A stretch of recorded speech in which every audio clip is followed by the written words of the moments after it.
A long time ago, a man once picked up a controller, but now he streams live on Let Me Introduce You To. We dig in our mind the whole day through. So, speaking of, here's the boss. That was the, yes! No! Shit! Yeah, Discord, you're right. I just like playing with people's balls. Oh, this is great. The bollocks. Oh, well, I've wasted that then.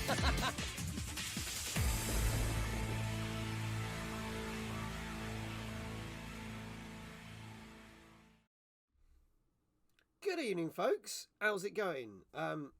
Welcome to what will be quite a chilled but quite exciting stream tonight. Hello, everyone.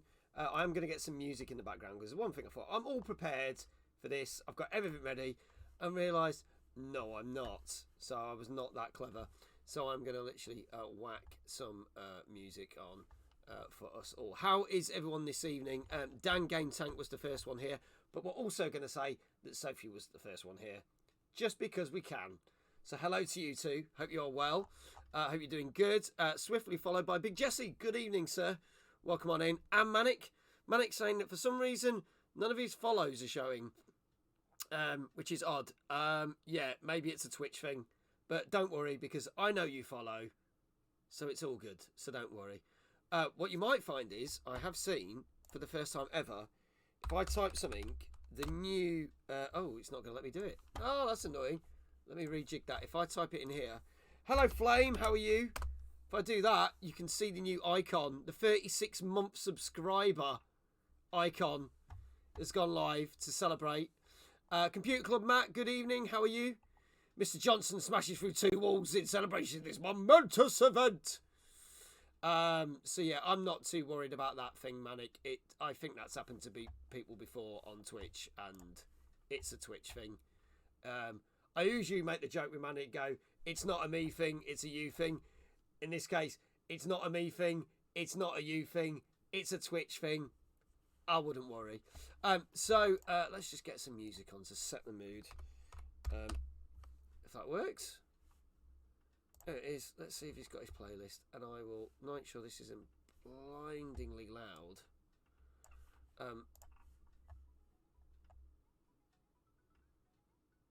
Is that playing? There you go. That's playing. I believe. You should hopefully be able to hear a little bit of music. Nothing too loud. But there's something there. So that's all good. But welcome on in, everyone. It's lovely to see you all. Kylie, hello, you. Hello. Woo! Celebration stream. It is. It's a bit of a weird one. It's not me. It's defo you said so. Flame is doing well as well. It's a rainbow. It is a rainbow with sparkles. So there you go. It's a very special stream this evening. Now, I'm going to explain a few things because everyone was expecting this to start at 8 o'clock. Because I was due to do Peppa Pig 2. Every problem is a mag problem. True story, Dan. True story. And I'm not going to lie, I got so busy with everything going on and me going to Blackpool and other things that I actually forgot to order a copy of it. Why don't I get an enthusiastic and happy greeting with niceness? Hello, Dave! And now he'll probably say I'm being insincere. So, wanted to basically get it, left it last minute, was like, I'll just buy it. And went on to the PlayStation and the Xbox store and I was like, I am not paying that for that. So, I decided in my infinite wisdom to go on Amazon and order a copy, but it's not going to turn up for 2 days. Because I'm not paying 45 quid for fucking Peppa Pig 2 to play for an hour. But what I have done is ordered Peppa Pig 2 to play for a full dedicated stream in December.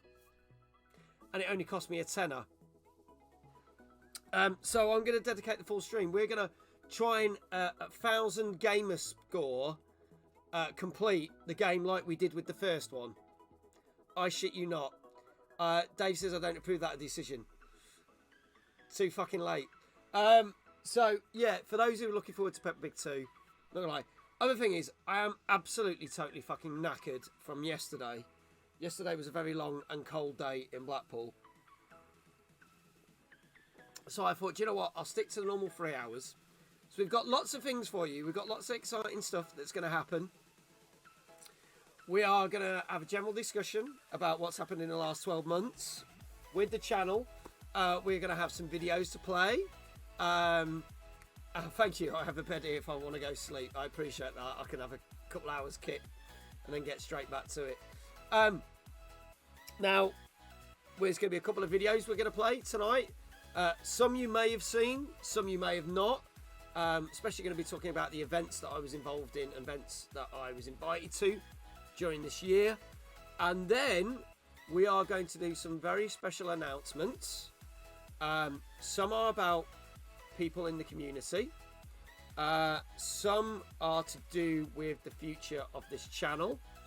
And some are to do with some very exciting things where you lot can win a lot of free stuff. So, yeah, you have a special announcement. You stole Sophie's mattress. Evening Eye Quail, a birthday stream. Will there be cake? I brought the Battenbergs because it's not a party without Battenberg, right? And I got penguins, and I got crisps, and I got fairy cakes. I shit you not. But yes, there will be some giveaways. So if you stick around for the final hour, I approve of the snack choices at least. Thank you, Dave. We will be giving away some prizes. So I think 3 of you will be winning something tonight.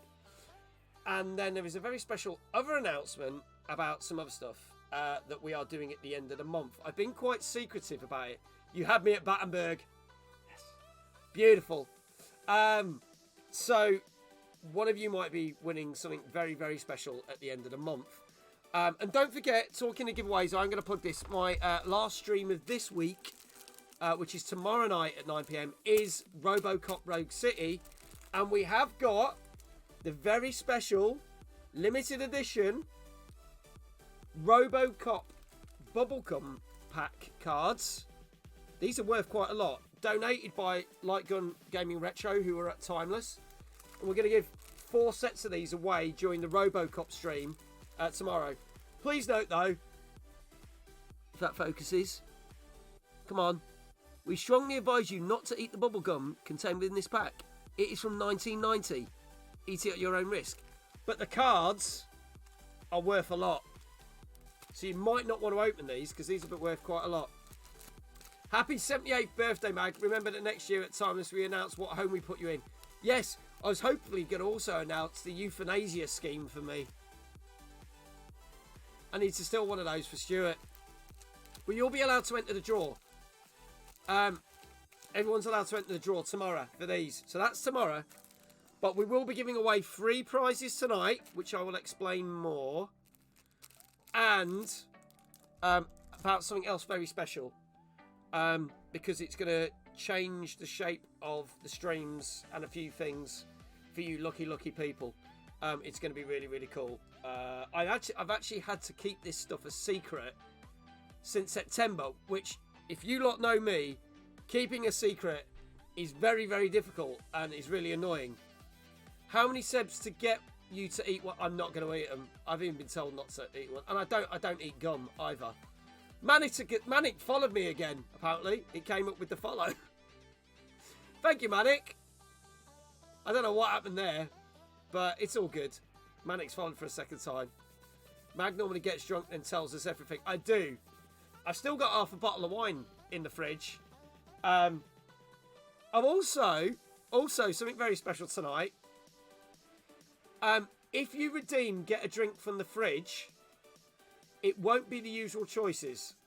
I was donated, believe it or not, a can of Fizzy Prime. I have never drank Prime in my life. Oh no, I should have got some Fanta. I should have thought about that. Are they going at it again, so? You have done well. I assume I don't know either. You kept it from me, and this is my supervillain origin story. It's not Lil either. If we redeem it, I want him to get the wine. I'm not drinking the wine tonight. I've got a very early start in the morning. Get some lilt from 1990. I am going to attempt to drink a can of Prime that was given to me yesterday. I'm not going to lie. I've been told it tastes like shit. Your redeems don't work. iQuail's redeemed it. Right, I'm going to show everyone that I've got it. Fucking hell, I nearly knocked my light over. It looks like this. It's blue raspberry. So I will drink that. But I've been told by a lot of people it tastes like shit. I know some people that like it. So I will give my own judgment on that. A little bit later. It is a pretty blue. I like the can. I have to say, I like the can. I did like the colours for the bottles and what have you. So, but there you go. Thank you for the hydrate, Manic. So I will be drinking that. Thank you, iQuail. I'll be drinking that in approximately 1 hour and 15 minutes. So, let's talk about some stuff, shall we? Let's talk about a few things. Do you know what I like the colour of? Fanta, by any chance, Sophie? Oh, the gorgeous pink. Is it a grapefruit Fanta colour pink, Sophie? Enough waffling. Hurry up and reveal that Sophie's being shipped off to Sweden. Is she? Why is she being shipped off? Bless her, what's she done? Your lights are pink, says Soph. I mean, they're not, but for Sophie, yes, they are. You know. She's like, hang on, I don't want to go to Sweden. Why not? Downsizing. I saw that film. I was a bit disappointed with that. I've seen a video from Food Theory, funny enough, about the drink, and apparently it's not a really healthy drink. It's pretty much... yeah, they claim it's a healthy drink. It's not. It's just another fucking energy drink like Monster or Red Bull. So a lot of that is not good for you. But the fact I probably am only going to have one is not going to kill me. He says, watch Mag die live on stream. No, don't. That'd be a lawsuit. I'll give you, if we won a lot of money and sued the streamers that created the drink, we'll give all the money to you lot. So there you go. Don't let me send you away. No, I'm not. You're not going anywhere, Safe. You stay here. I was going to say if they're ducking too loud, ask to join. Oh dear. Sweden is lovely. I'd like to go to Sweden. I'm not going to lie. Don't sign contracts and you might. Oh my god. Anyway, folks. So let's talk about a few things. It is like a giant ABBA museum, probably. That and a lot of snow, I've been told. Zenkai, thank you so much, buddy. Thank you. So, for those who don't realise, this is a birthday stream, but it is a bit weird because my official birthday stream landed on the Friday of EGX. And normally I do a stream where we unveil some videos, we do special announcements, we do giveaways, we did a quiz last year. And obviously I can't do that when I'm sat at the bar at EGX. So we did think about it and was like, well, we'll do the live stream from EGX, but then I'm still going to do a birthday stream. And therefore, we are now celebrating 3 years, 1 month, and 2 days on Twitch. And it's all thanks to you lovely people. You lot are amazing. And if I didn't have you lot, we wouldn't have a channel. Let's face it. Thank you, everybody. Thank you, a round of applause. I'll reciprocate that round of applause by doing this. Thank you. Us mods are the channel. Well, I'm gonna talk about the mods and stuff later, and certain people as well. There you go. Why not? Just chuck that in there. But yeah, I'm gonna bring up about the mods and everything a little bit later on. But yeah, it's you should make that now. What, you reckon I should do that now, Dave? So I can sleep and pretend I was it. Oh, right, okay. Oh, that might ruin things. So, I'll tell you what. Let's do that in about 15-20 minutes. No. I'll do that in 15-20 minutes. I'll rejig some stuff around because I was going to do it with some of the big announcements near the end, like in the last hour. But we'll do that. But I'll only do the mod stuff people won't know what I'm going on about. So I'm going to be very cryptic. But there you go. What? I'll give me time to send Sophie a one-way pick. No, it's got to be a return. We want Sophie to come back. We love our Sophie. She's awesome. Firstly, I do want to say a big thank you to all of you that support the channel. Whether you're watching this now or whether you're watching this on catch-up or whether you're not watching this at all and turn up in another stream. Why is Fave trying to get rid of me? Fave Dave. I don't know. You're doing so well. I am. I'm trying. And it's been a very interesting 3 years on Twitch. And I actually think it's been going very well. Partner, thank you. Thank you so much. I'm going to say a couple of things. I think especially from January onwards this year, things have picked up incredibly well for the channel. And again, thanks down to you lot and sticking with me. But I think also because of certain decisions made of kind of rejigging the channel a bit and doing content. And I feel we're kind of like... It's going in a direction that I finally feel... It's not that I've never felt comfortable, but we always had lots of different ideas and lots of things going, and we tried different things, and it's been that thing of, what's going to sit, what's going to work. And I think we're in a place now where we've got kind of a really cool thing. Mag's channel hasn't grown. Mag's channel has grown, so much this year. Yeah, my height's never going to... If anything, I'm going to shrink. Gilfly, good evening. Gilfly, did you ever get your T-shirt, by the way? I messaged you about it, but you didn't reply. I wanted to know that you got it. That's when I joined. You're welcome. What it is, it's kind of a number of you that kind of joined, and I'll come back to this. It seemed to be that there was a number of people that joined after last Christmas or over last Christmas. You have got your T-shirt. Oh, thank God for that. That's cool. You love it. Awesome. Glad you got it, mate. Glad you got it. Mags is fun-sized. I am fun-sized. You could put me in your pocket and take me anywhere. Dave isn't feeding me. You need to feed Sophie if you're going to send her to Sweden. Jesus, it ain't economy class. Should be at least a 3-course meal. He's stubborn, is that Dave? So anyway, I feel that we tried lots of things on the show. And there's some things that I'd like to have carried on, and it didn't quite work out. Bless him, Zenkai. I want to say a big thank you to him, because we did the film show for a year, and in the end we kind of just put a stop to it, which is more my thing than anything else. But I want to say to Zenkai, thank you for sticking by me, mate. I know we put a lot of love and time and effort, and you did, especially into that show, and it didn't quite pan out as we hoped, especially with like the live D&D. That was going really well. And then obviously certain people dropped out, and then it was difficult to get that back up and running, so it was just easier to just drop it.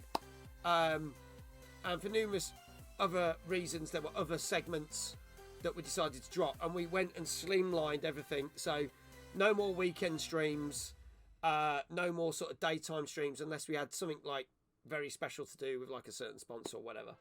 And we literally led with the flagship, which was TNGC, which has gone phenomenally well and from strength to strength, especially when we've had amazing streams like the last 2 weekends. But thank you to everyone who's run with me on certain projects, and they've either gone and done well, or they haven't, and we've kind of gone, okay, we're going to knock it on the head. But thank you for you lot for sticking by me, even when we've gone, oh, we're going to run with this, or maybe we're not going to run with this. I really, really appreciate it. So TNGC has gone really well. Even the very first ever NTNGC, as Sophia said. Monday stream was phenomenal. And yeah, Dave's right. You have to try things to improve things, exactly. And then I think going from the conscious effort of getting people to vote for games and moving away from that and kind of piggybacking off... yeah, let's not talk about that sponsor. Anyway, that was last summer, so that doesn't even count in this year. But we will talk about some sponsors.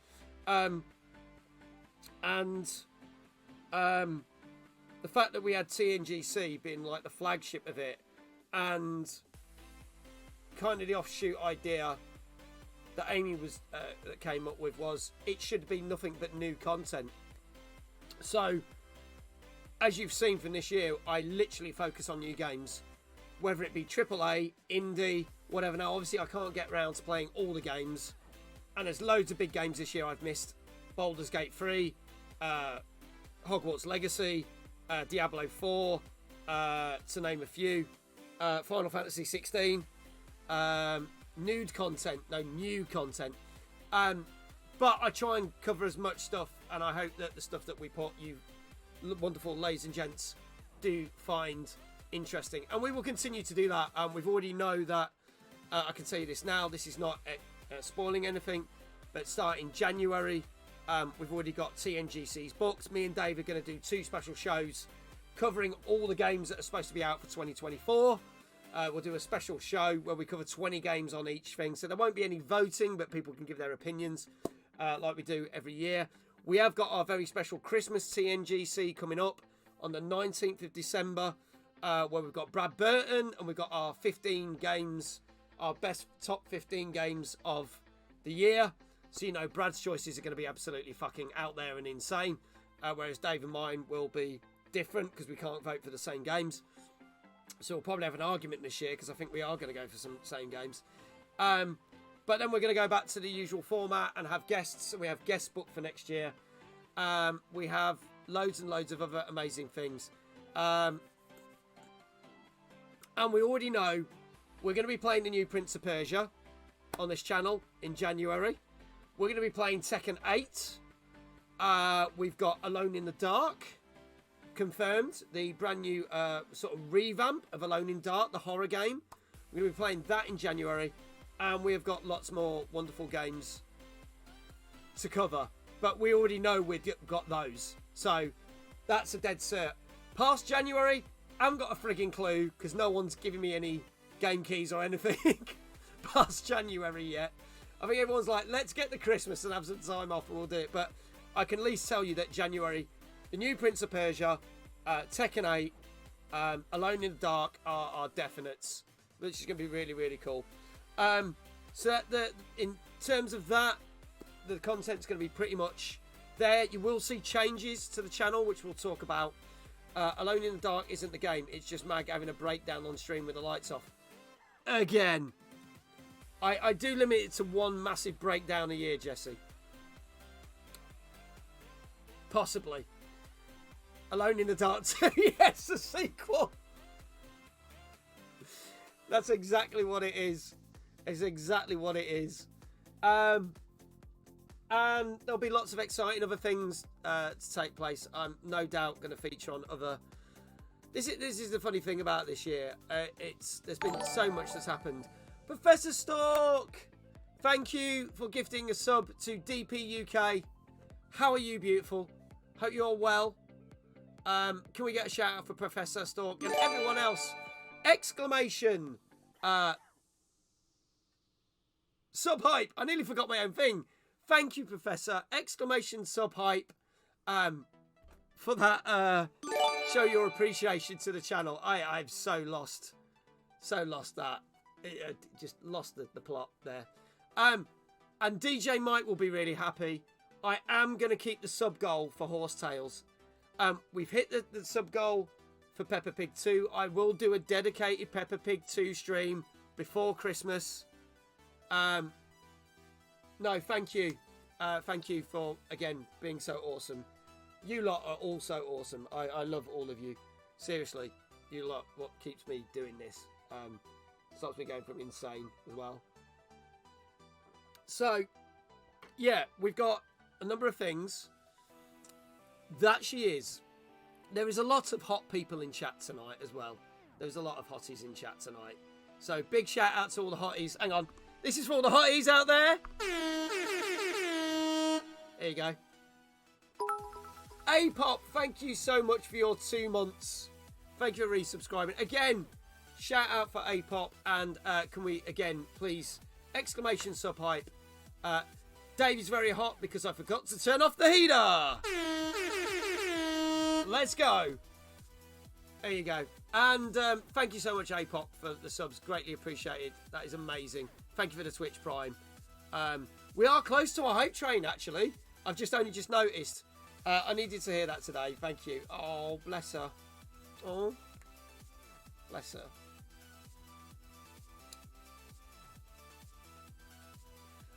So yeah, if anyone feels like gifting any bits or another sub, or we can get a hype train going. And Dan has got that hype train going, you beautiful, beautiful man. Hot Dan. Hot damn. Let's do this. Let's get... I've lost the train thing. Let's go, people. Let's choo-choo. Let's go, people.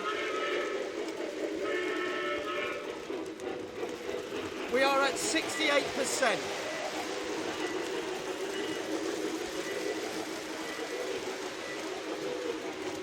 So, there you go. Professor, thank you for the 100 bits. We're now at 75%. We are 25% away from everybody getting emotes. So another 25%, and everyone that's just donated will get emotes, brand new emotes in your collection of emotes. Thank you so, so much. Professor, with another 100 bits, you are being far, far too generous. Thank you, Professor Stork. So we are now 81%. Can I send negative bits, like demand bits? I don't know. We'll figure that out, Dave. That's something to be discussed. APOP says, what's this about a giveaway? Just after 11 o'clock, I have got some very special announcements. And we are going to give away 3 prizes tonight. There will also be some information. Oh, and another community sub. Professor Stork, you absolute legend. And that is going to Enigma. And we are now on level 2. Let's go. Choo-choo, motherfuckers.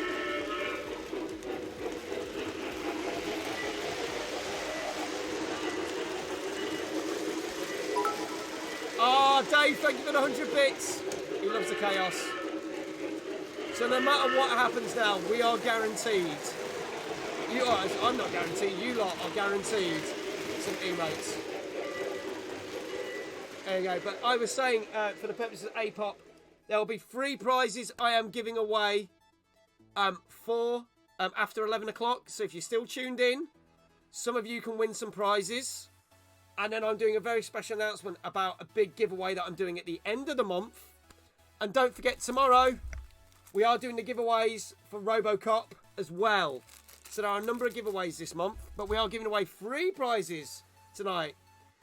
Enigma is one of my lot from Ashens. They are smelled. Do not approach them. I remember Enigma from Monday night. So it is really, really awesome. It is really, really awesome. I think we should, because we're at 9:30, shall we... Dave, I'm going to do this mod thing. I think I'm going to do this mod thing now. So, there's a couple of announcements I want to make. Blow up an orphanage, or that, what, blow up an orphanage? Hang on, wait a second. There you go. I pushed that button. Done. So, he is happy. Dave is happy. So, there is an announcement to be connected with Dave, which we'll do later, and some other things. But I'm going to do a couple of little announcements, because all these people are in chat, I believe, and I'm going to double check. Let me just check a couple of things. It's a couple of people that I would like to... we are banning all VIPs. That wasn't the orphanage button, Mag. That was Dave's Bucket Warehouse. Oh, shit. So, there's a couple of people that I would like to say thank you to. While we call the fire engines to put that fire out and stop melting the plastic. Firstly... I would like to say, I think Atomic Moonchild's watching. Atomic Moonchild won as being Community Member of the Month to be VIP. So she got fast tracked to VIP. VIP is not something that we give away lightly. But when we do give it, it's because we really mean that we really support. Rapid Reviews took away your VIP status already. Bloody hell, Kylie. What did you do to A-Pop? There's a couple of people that I and the team had discussed. There is another one that I'm just going to drop in here tonight because I think it's well deserved. Think of the Turtles. Oh, my God. So, firstly, I would like to add some VIPs to our wonderful growing list of VIPs who are people that have supported the channel for many months and continue to support the channel. So, what I want to know is, iQuail, thank you for the resub. I'll jump on the train too. Thank you, buddy. That is awesome. Let's get a shout out for iQuail. Dave Johnson says yes, Mag. So, firstly,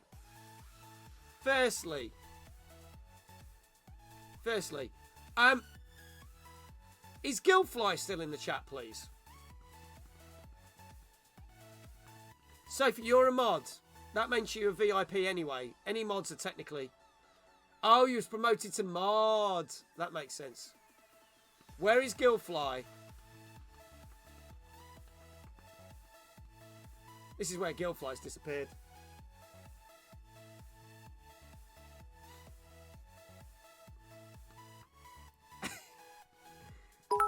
Professor Storm, thank you for the 45 bits.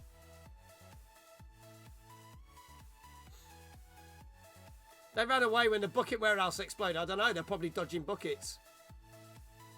Where is he? And that's the hype train complete, ladies and gentlemen. That was a level 2. Thank you so much. You are all getting emotes. So thank you so much to Professor Stork, iQuail, Dave Johnson, Dan Game Tank, A-Pop. There you go. Guildfly's fucked off, isn't he? Well, if he comes back, we'll have to sort that. So, well, at least the next person that's in chat, I know he's here. So Manic. Hello, Manic. Manic has been supporting the channel for literally since the start of this year.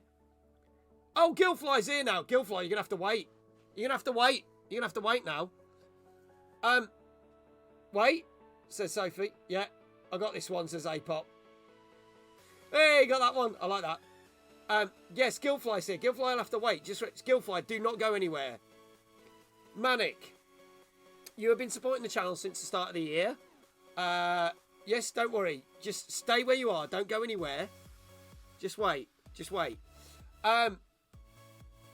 Manic, we had a chat with the team, and you are a very regular viewer and regular contributor. We really appreciate everything that you do and being here and supporting the channel and doing stuff. And you've even recommended some of the community night games, which I greatly appreciate, which we tried out, which was cool. We've had some good laughs with them.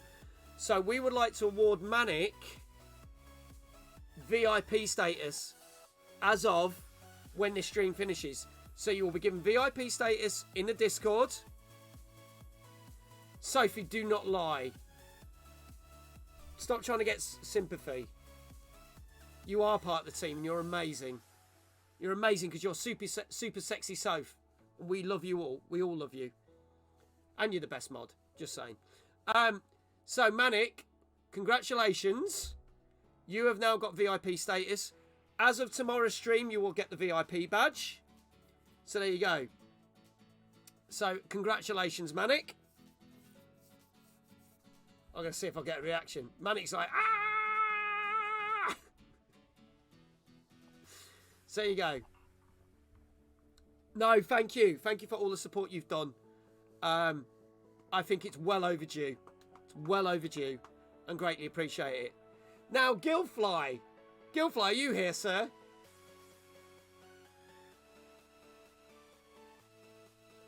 Well done, Manic. Let's give Manic a round of applause.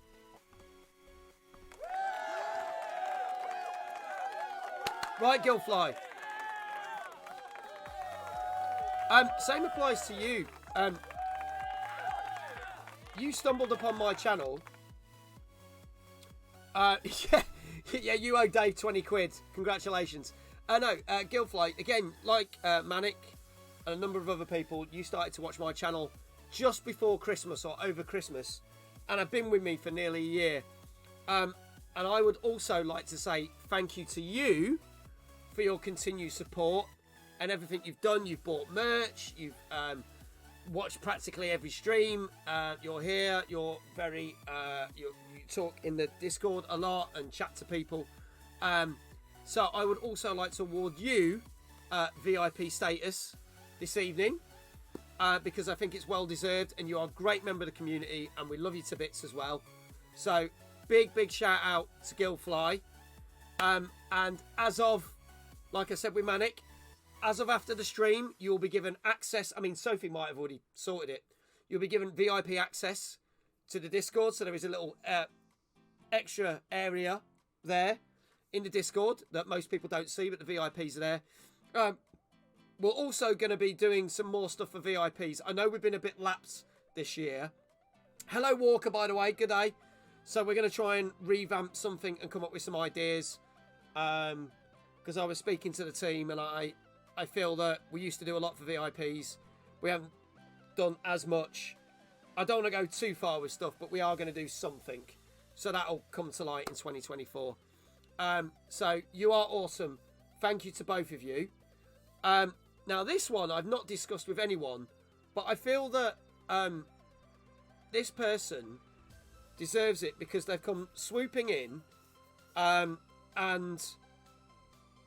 I think it's very much deserved for this next person, because they've not been watching as much as as long as, let me get my words right.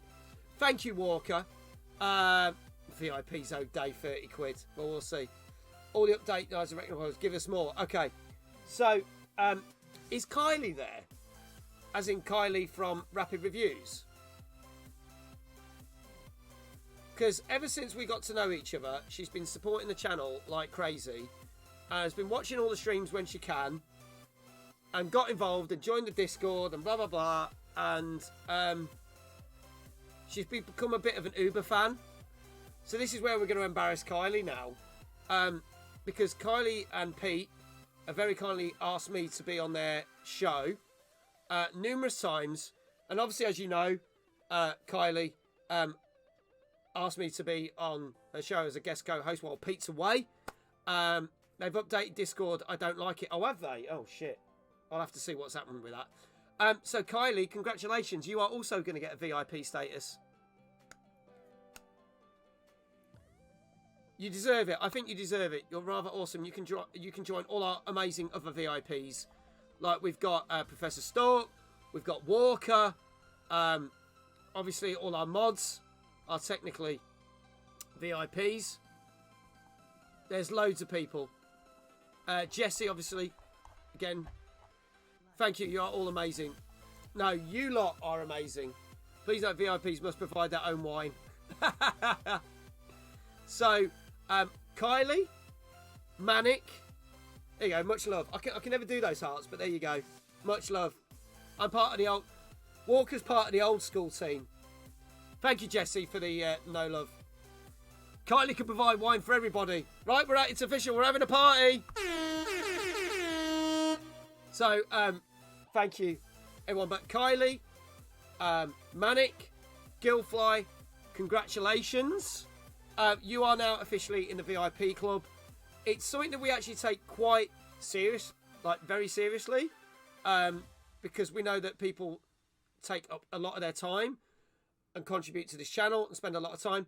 I know there's a number of other you that have just come into the channel and started watching the channel. That could be you if you continue this wonderful support that you do. So I just want to say a big shout out to all of you. Thank you. So you've now all officially been added into the VIP part. Thank you, Sophie. Into the Discord. But after this stream, you'll then be added as a VIP on Twitch. And as of tomorrow's stream, you will have the VIP status as well, to show that you guys are fucking awesome. Okay? Now we've got another little announcement to make. And this is not to be a VIP. This is something... Jesse's 8 foot tall. This is something That's quite important, right? Yes, Davey's being banned. Hell, the buckets. No, this is quite important. As the channel has grown, we have decided that we do need more mods, because we have crazy nights like Monday night where there was like nearly 200 people in here, which was insane.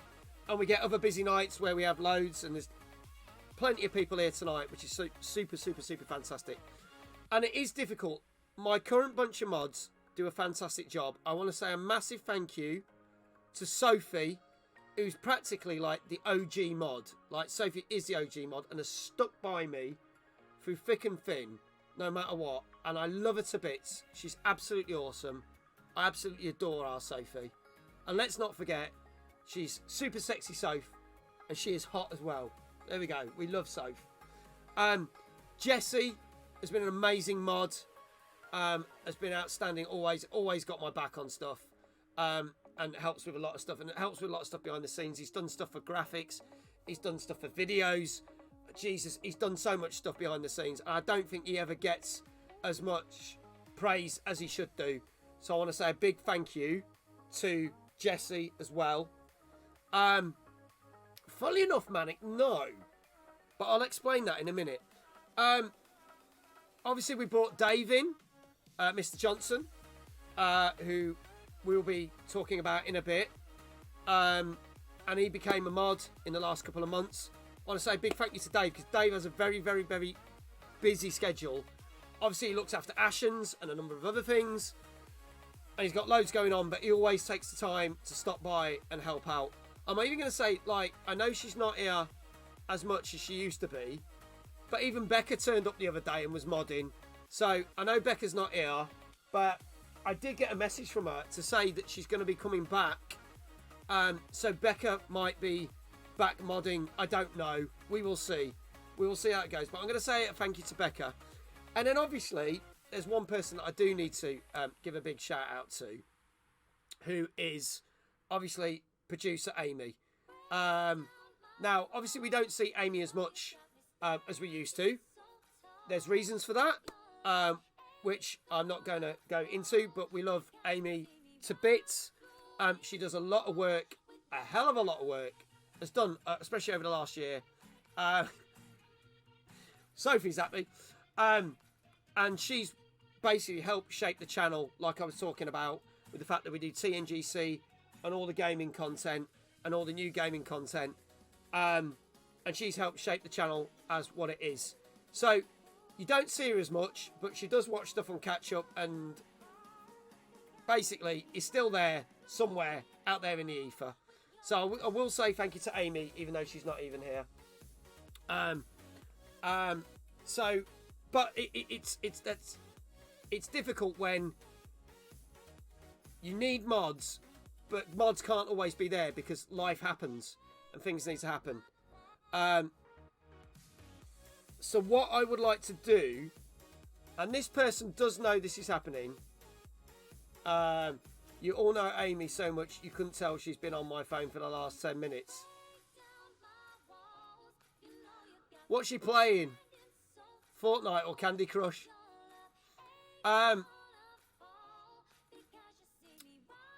We had a discussion with someone a couple of weeks ago, and we felt that we wanted to bring in another mod. Oh, all the rude comments have been her. I'm surprised she didn't put a fuck you, Mag. But there you go. Won't be the same without Amy saying fuck you, Mag. Oh, she did. I missed that. I apologise. There you go. Yeah, someone has to take her from Dave and knows band. But we had a discussion with this individual, and we decided that we wanted to have another mod, and we needed someone that is 98% of the time here, right, in the channel. And again, supported since I met them just before Christmas. I consider him a friend, and has been absolutely superb.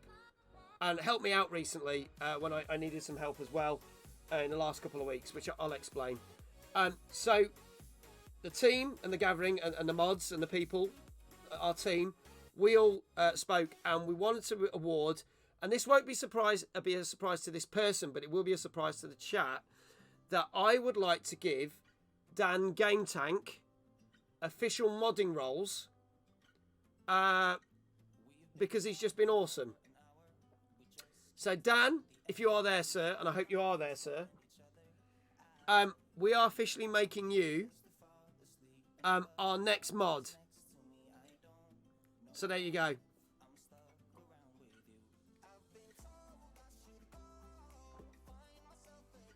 This is where we find out he's dipped out as well. He's gone for a lurk. Oh, he's here. Of course he's here. There you go. He was leaving us in suspenders. So there you go. So Dan, you are officially, as of next stream, you will have the mod status, which makes you a VIP as well. So I'm sure Sophie will add you into the VIP lounge on the Discord as well. But you will have a mod, a thing. Again, thank you for everything you've done. You helped me out. You helped me out at OLL, and you didn't have to when we came to the end of OLL, and we'll talk about OLL later. And we had to pack everything down. Bless you. You helped me get all the gear out, which was amazing. Massively helped me and Dave at Format. Not only that, flipping drove me all the way there, drove me all the way back, which I really appreciated because obviously I had loads of crazy things going on. Honestly, can't say thanks enough. It means a lot and very exciting. So, really, really appreciate everything you've done. And you went out your way to help me out, especially with the crazy scenario I had going with Format. Also, Dan passes the fit as fuck requirement to be a mod. Indeed. Indeed. Why do I not remember Dan at OLL? Did you not meet Dan at OLL? He was there for the 2 days. He was there for the 2 days. I will say that. So there you go. Dave doesn't remember Dan at OLL. Well, I remember him. I remember him there. But I met Dan at Nottingham Video Games Expo, which was awesome. The one last Christmas. And that is where I met Dan. And that's where we got chatting from there. And then he came to watch the channel. Because he came to NerdCon before it became Timeless. I didn't know. And he went to the event, which is amazing.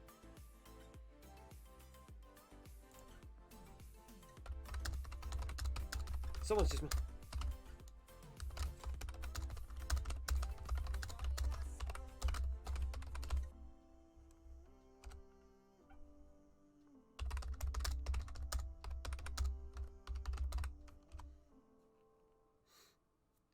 Right. So, I think one more announcement before we get into some of the video content.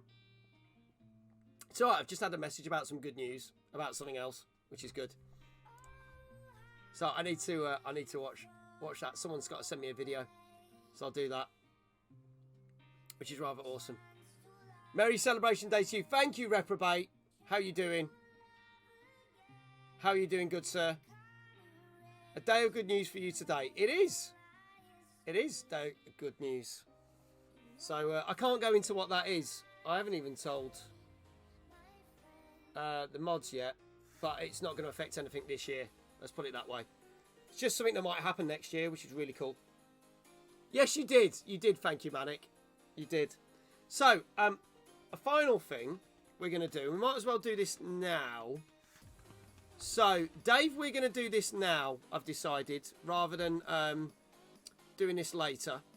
I'm glad you have so much good news. It's been all but... Oh, APOP, well then come and celebrate with us and spend the day, and we will try and cheer you up. And we will try and make things better for you, because no one deserves to have a bad news day. So we will try and make things better. There you go. So, am I going to be free, says Sophie. So, what we're going to talk about is the fact that obviously a lot of amazing things and opportunities have happened over the course of the year, and I do feel that my whole streaming career has really taken off this year, more so than ever. One, massively down to all you lot, and down to a number of other opportunities and people who have believed in me. Obviously, again, Amy was a big part of that and doing stuff for me, which was awesome. So a big thank you again to Amy for everything she's done up to that point.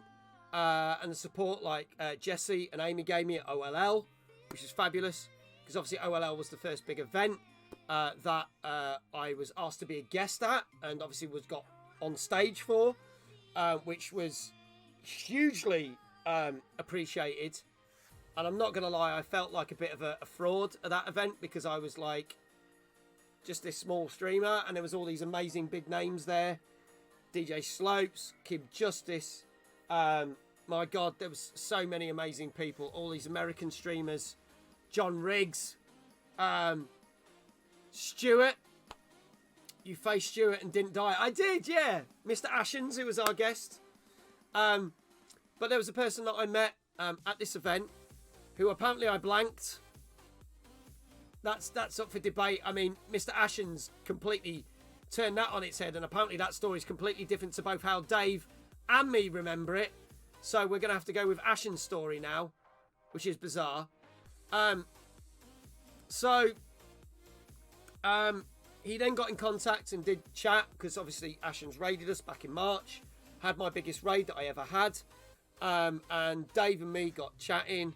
And then obviously Dave massively helped Jesse, Amy and me out for Timeless, which we'll talk about in a bit. Which I greatly appreciated. Literally saved our bacon that day. And then obviously we had further conversations. And then, as you know, came and helped out with Dan and me at Format. Was a big help at Format. Massive help, in fact. Now, a lot of people might not know this, is that things have been going exceedingly well. And again, I'll talk about this a bit later in the stream, with being interviewed lots on podcasts, on streams, being asked to feature on different streams, being interviewed in numerous magazines. I've appeared in different blogs and things on websites. And it's been quite an amazing year. And getting asked to come to events and being involved with events and all this stuff, it's like, wow, this is amazing. So I want to step things up a gear, because I feel that we're doing really, really well as a mag brand, as a person, and more opportunities are coming, as I know, and as we've discussed. But to get further, I can't do this by myself, and it is quite a difficult job to do everything. People just think I do sit here and play games and talk shit, and yes, I do that. But there's an element of planning and working stuff and try and get things and trying to get to these events and do stuff, and it can get a bit much. I did say doo-doo, because I only got to say it on Monday. I didn't get to say it on Tuesday night gaming chat, so we'll have a double doo-doo. But one of the things is, it comes to the point where I feel, with what I've managed to achieve in a very small space of time, Dave said to me, have you ever considered having a manager? So not someone that's going to deal with content and stuff, because that's my domain, etc., but someone that's going to help get more appearances, other aspects of help shape other aspects of the channel and things, and basically be involved with lots of things. I think you mentioned it in a previous stream before, a manager. I did. So I did say that I was looking for a potential manager. And this will probably come as no surprise, because let's face it, this is the worst kept secret in the world. But for some of you, it will be a surprise. Dave and me, Mr. Dave Johnson and me, have been talking, and we've had numerous phone meetings, and actually had a face-to-face meeting as well as a video call meeting. This is so emotional, says Sophie. And I asked Dave if he would consider being my manager, and he said no. He said I smell. So That's where that went. Yeah, he said no. He said I was a short ass. I did not believe in buckets. And it didn't pan out to be anything. But then he reassessed it. And he did say yes. He also then quit 39 times before we officially announce it. So that he might quit for his 40th time. But I would like to officially announce that Mr. Dave Johnson, as of tonight, is officially my manager. All hail the King of Buckets. Woo! All hail the King of Buckets.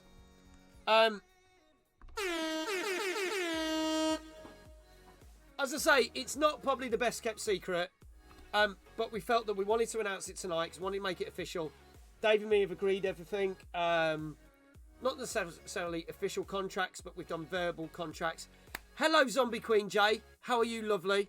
So we've discussed everything, and we'll have meetings. This will be an honour for you lot. It will. So I now have Dave as my manager. It's huge. I look forward to seeing you succeed. Thank you. I've got a lot of faith in Dave. Dave's got a lot of experience because Dave is obviously Ashen's community manager and steers everything for Ashen's and does a lot of stuff with his appearances. Obviously, the stuff to do with the new film and lots of things like that. And kind of, we had a discussion, kind of a deep dive. Good evening, Mr. Newton. And I have a lot of complementary skills. Exactly. Correct. He's not just Ashen's carer. He's mine as well. We shall make this go places. And I feel if anyone can do it, because he's got an understanding of the channel and how things work and how other things work and other opportunities. So I have officially now have management. Zombie Queen J, it's so good to see you. I am very well, thank you. I am very well. So yes. No, you. No, you. He's going to manage me badly. So there's no expectations there. So it's all going to be good. So, Mr. Newton, good to see you. That is our announcements for now. So we have now added Kylie, Manic, Gilfly to our VIP list. Dan Game Tank is now officially a mod. And do you know what? There's someone else as well. I think should we give out another VIP? Should we give out one more VIP? I'm feeling cocky. Yes, I'll be parking the cars. I'm not going to really be doing Timeless Gaming Convention anymore. We'll be parking cars, so it's fine. I've just got to my hotel and managed to get on here. Thank you, Paulie. So we've done that. Okay. So another good friend of some of the lovely people in here is a certain person's name who's also in purple. He has been on our talk show. He helped gave me some advice to do with the D&D. And he is also a regular here. I think Reprobate Gamer should get VIP because he's been here for quite a fair time. And I noticed that he's not officially got the badge. And I've just noticed that. And he always supports the channel. So I'm going to give VIP to Reprobate Gamer.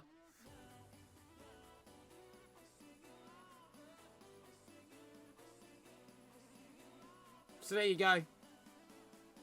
That'll go live in the Discord as of... there you go. So, wait, what? Yeah, Reprobate's like, what? You've supported the channel for well over a year, Reprobate. Well over a year.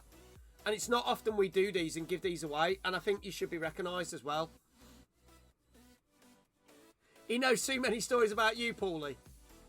Well, there's more reason to bring him in then, isn't it? So there we go. So I think that's well deserved. Dan Game Tank is going to be a new mod. And Dave Johnson is now my new manager. Yeah, I agree. I agree, Apop. I agree. No, thank you. Thank you for all your love and support for the channel. It's greatly appreciated. And it was great to finally meet you in person at Timeless Gaming Convention. So, in about an hour or so, there will be some more announcements and there will be some giveaways. But for now, we're going to talk about the year that was MAG, and we're going to play some very special videos. So congratulations to everyone that's got VIP. Thank you again to my wonderful team and mods. Dave, thank you so much for stepping up and becoming my manager. And big thank you to Dan GameTech for stepping up and becoming a new mod as well. So I just want to say that. And thank you to everyone else who supports the channel and watches it. You lot are freaking amazing. And this is just getting better and better. So this year has been insane. Not only was I invited as a guest to Nottingham Video Games Expo last Christmas, which I had an absolute whale of a time at, and got to meet people like Dan and Paul Monahan and a number of other things. Can I say something, Mag? You are doing a fantastic job. Take some credit, man. You impressed me 150%, and this is why I wanted to go. Thank you, Dave. I do all right. I'm just a gob on legs, mate. I know what I'm good at, but I need help, and that's why I have you wonderful people. So, thank you. I appreciate that. He's going to cry. Maybe not. Maybe I'll cry later. We'll see.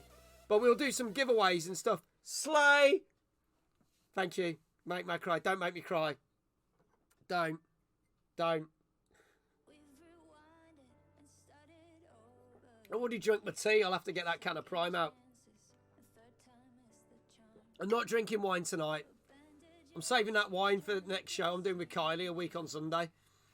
So I'm not doing that.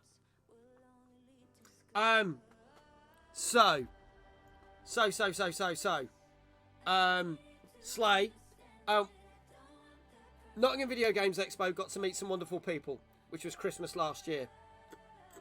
From there, was invited to OLL, as I mentioned. A massive honour for me, sharing the stage with some amazing names. We had the guys from Retro Gaming Revival, Kim Justice, Slopes, John Riggs, to name a few. The lads from Nottingham Video Games Expo as well. I know, it's insane how, insane this is. Mag, you are a lovely man and a good friend, very honest and good-natured, and it's a pleasure. I like that. Say nice things, Reprobate goes. Nice things. Like your style, buddy. Mag, you have grown so much from when I started. I'm so proud of you. Thank you so.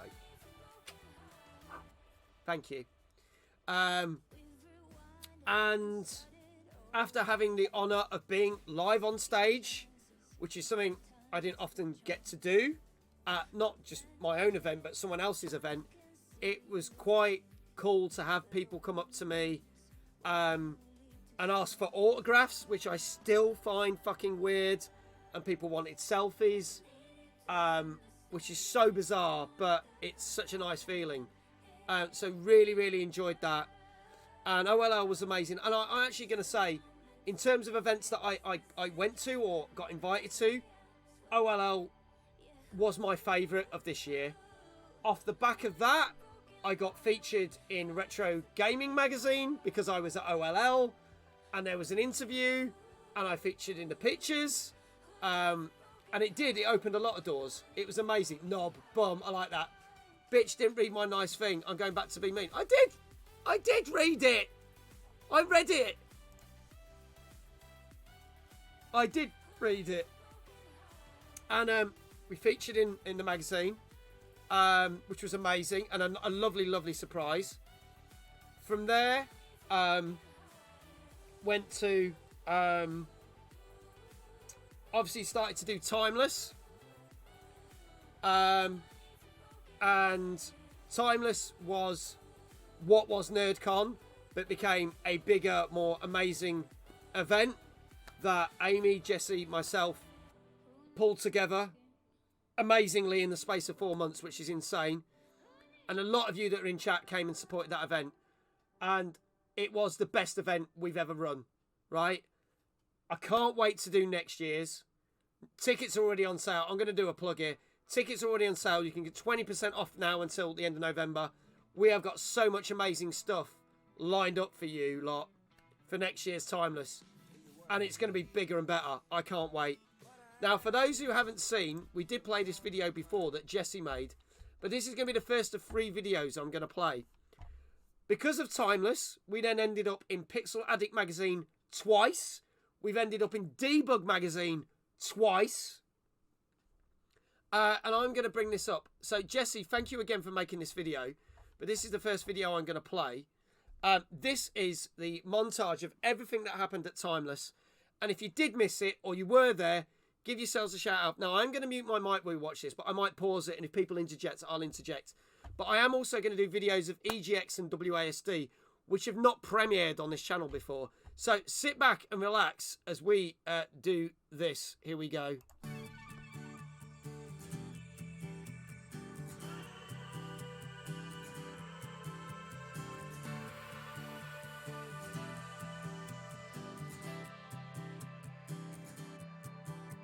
Try not to ignore you, Dave. Sorry. You've only been employed for 5 minutes. My fault.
Ladies and gentlemen, boys and girls, welcome to Timeless Gaming Convention.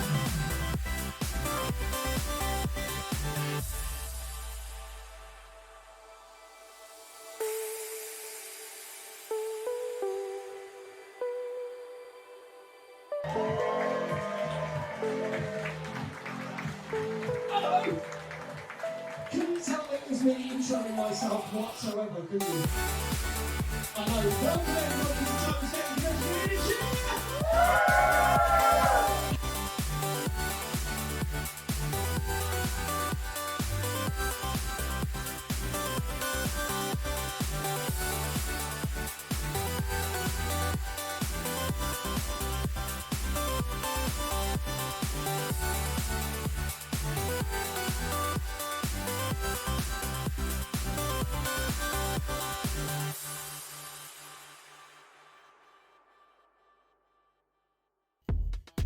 So, ladies and gentlemen, welcome to Timeless Gaming Convention, where it's never game over. We have got a jam-packed day for you today.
Laters, Matt.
I'm on a few other platforms as well, but that is really much my home over on YouTube.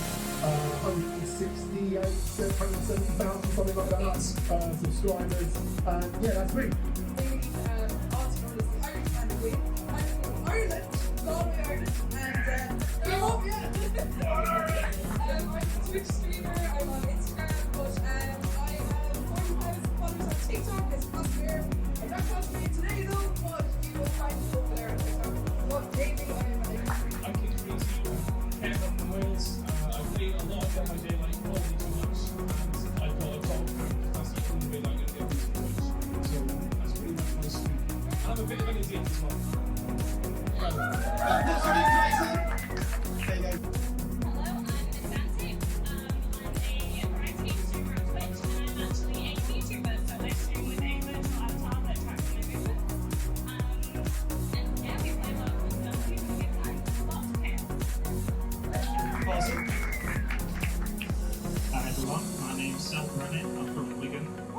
There you go, I see him over there. I play a lot of variety games, and I've also got a podcast that I usually talk to people about just all things gaming, from indie devs, soundtracks, just day-to-day basis. So yeah, you can find me there, twitch.tv, also Sel Brennan. Hi, I'm Chloe XO.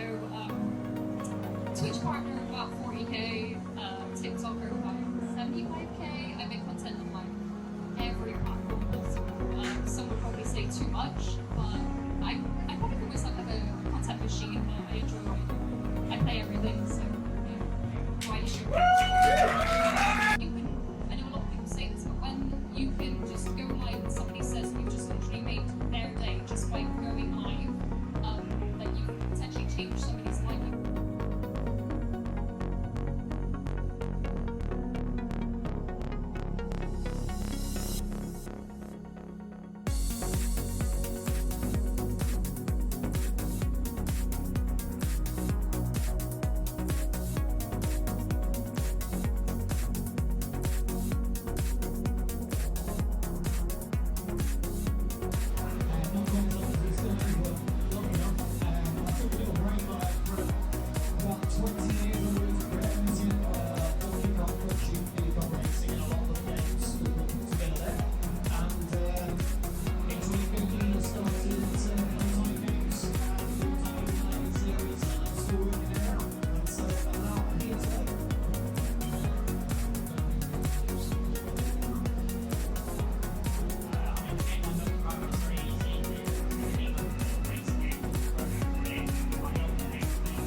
So weird. People keep talking about that now and feeling it and saying that's Banjo 3 coming out. So I have to say, It's still nice fun. What are we saying here? well, Power's game, yeah, It's hard really because apart from the early stuff, some of the old NES stuff where I was kind of learning the ropes, I'm not so proud of some of those. I think there was a bit of a turning point around Battletoads.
well.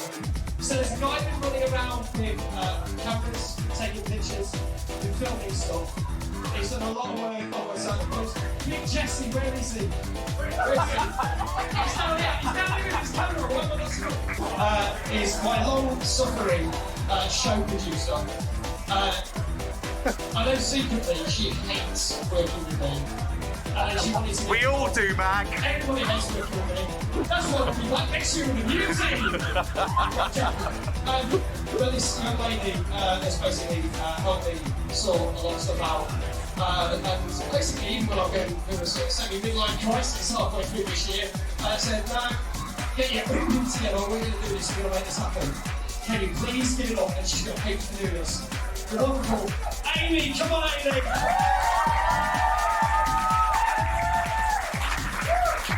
My show producer and my best friend.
Oh my god, that was so good. I love watching that back. I'm not gonna lie, it was such a good event. I loved every minute of it. Ah, yeah, Timeless imploded because of shit dancing. I kid you not. Again, it opened up many doors to lots of events and things. Yeah, the guy who danced with the lightsabers, he was on when DJ Mike was DJing. Yes, Jesse, you missed your own video. Timeless was amazing, and thank you to everyone who supported it. We will be doing it again, as I say, next year. You can get your tickets. We've already announced a number of guests. We have more guests to announce. Not going to do a shameless plug. If you want to get 20% off your tickets, I said I'm not going to do a shameless plug. Here is the link. Do it now. You've only got until the end of November. Go do it. We'll be announcing more stuff over the next coming weeks. But from that, I then was in London.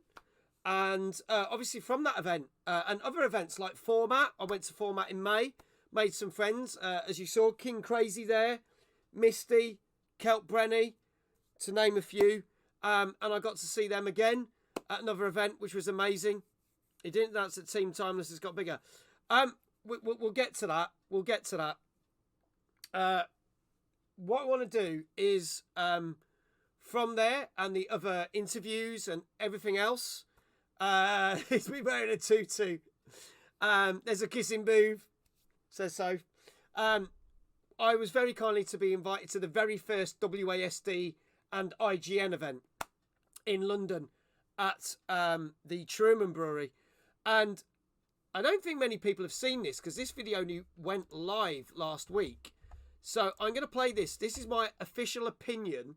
And I'm going to get that can of Prime out. So I'm going to give my opinion on that Prime can to celebrate. So let me do that first. And then I'm going to play the video of me at WASD. And you will see some faces you know, because they were there. Unfortunately, I didn't get any footage with me and Jesse and Paulie. So I apologise that you're not in this video, guys.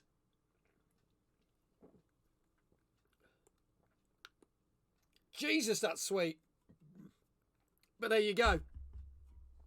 That's not bad, actually. That's all right. Here you go. I've had my first ever can of that. There you go. I'm going to play this video. And this, ladies and gentlemen, is my video of WASD. After this, I'm going to play your video of my thoughts of EGX.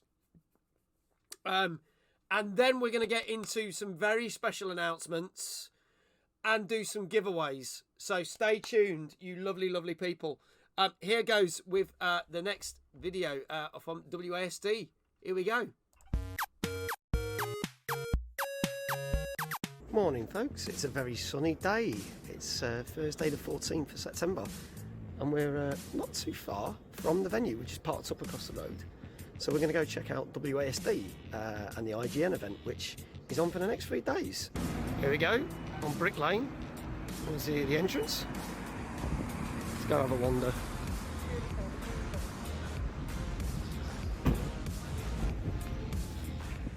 So here we are on the main show floor. There's two... Sorry, something went wrong. Something went wrong. Don't know what's happened there. Let me try that again. Is that going to work? This should work now. Fingers crossed. We'll try again. Sorry. Morning, folks. It's a very sunny day. It's Thursday the 14th of September. And we're not too far from the venue, which is parked up across the road. So we're going to go check out WASD and the IGN event, which is on for the next 3 days. Here we go, on Brick Lane. You see the entrance. Let's go have a wander.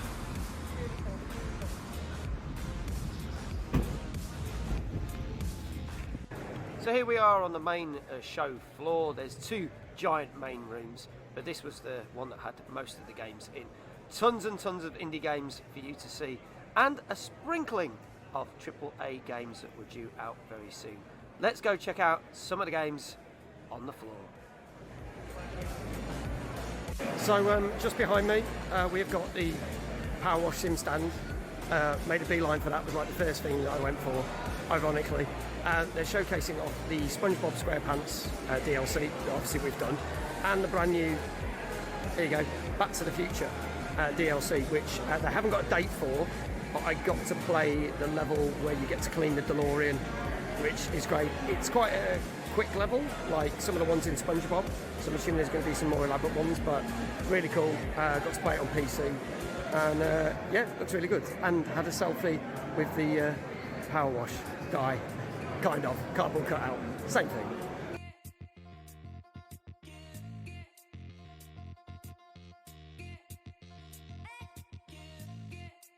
So just behind me we've got Dungeon Golf, which is the third game I played today on the Thursday, which is a cool little, well, basically a golfing game with all these cool spooky characters, and you've got like these magicians and wizards.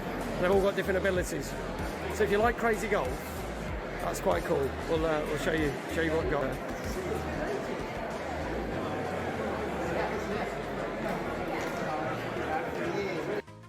Now, like with some events, we're not allowed to film some of the game footage, but we are allowed to take certain photos. So we made a beeline for the Sega stand and met up with some few friends. We got the Sega guy and producer Amy there playing the new Endless Dungeon. And it wouldn't be the same visiting a Sega stand without visiting my old mate, Sonic the Hedgehog. One of the most impressive stands at the show was the Team 17 stand, where they had a couple of games they were showing. Obviously Moving Out 2, which had already been out a month previous to the show, but also another brilliant game called Headbangers. So just behind me there's the Team 17 area. You can see the people in the coats because they've got Moving Out, hang on, that way, which I'll show you a picture. Obviously Moving Out 2 came out like 3 weeks ago, which is really cool. But also they've got the new Headbangers game, which is on the, can't really see it, but the cushions down there. Just got to play that. And it's kind of got like a Fall Guys vibe to it. You get lots of different games. You play 4 rounds. It's a knockout thing. But it's like lots of different rhythm action games with crazy pigeons in outfits. And it's really good fun. And the guys have just told me from Team 17 that it comes out next month and is coming to Game Pass. So I could see that being a community night because that looks so much fun. It looks absolutely brilliant. Really did have fun playing Headbangers and managed to drag Alex and Amy to playing it as well. It was such good fun. And I have to say, all the team members from Team 17 really got into the spirit of things with the way they dressed up. And yeah, just doing silly things on the stand, which was a good laugh. So just behind me you can see Pacific Drive. That was announced at the PlayStation announcement a couple of months ago. Interesting game where you basically drive around in this beat up car and it seems like it'd be the apocalypse and there's like lots of radiation. So it's really weird because it gives me Stalker vibes and Chernobyl-like, but the fact that you've got driving a car around as well and having to fix it up as you go. So the demo that I only played for like 10-15 minutes, but your car's beat up, it hard turns to the right, so you need to find a new wheel, so you find a garage, you scrap it off your car, put it on, rebuild the car. Interesting concept, be interesting. It's due to come out next year on PlayStation, so we'll see what it's like. So there was a surprise launch at the event as well at 1 o'clock on the first day. We Were Here Expedition was a brand new free-to-play game from the people who made the We Were Here games, and they were giving away tons of merch bags. And as you can see, me and Amy basically showing off our brand new spanking hats. Don't we look fantastic? Now, a game that we'd heard a lot about from the summer, but wasn't the game that people were expecting, was the new Prince of Persia: The Lost Crown. And I got to play this, and I was very pleasantly surprised. So just behind me, we got the brand new Prince of Persia game, which is out in January. Just played a 15-minute demo, kind of one of the mid-levels somewhere in. Seems rock solid, but really good fun, and it's got that Metroidvania vibe that you can lock different areas when you get special powers. But there was a boss that I just could not beat, and I've had to get Nick from Debug Magazine to try and finish the level for me.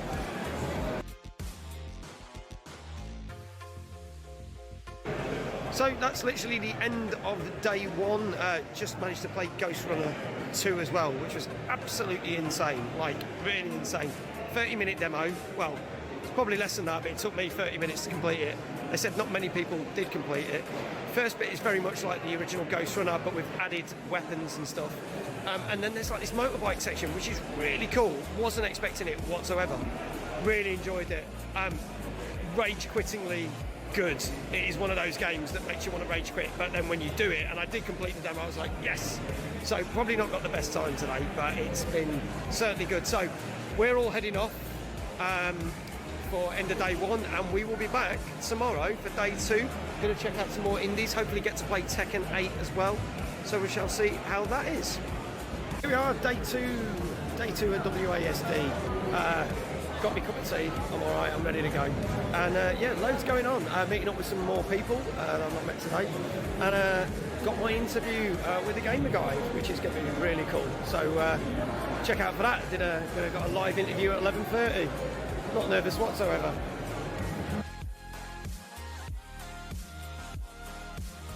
So just behind me is the Terminator Dark Fate game, which is like a strategy game that I've just played.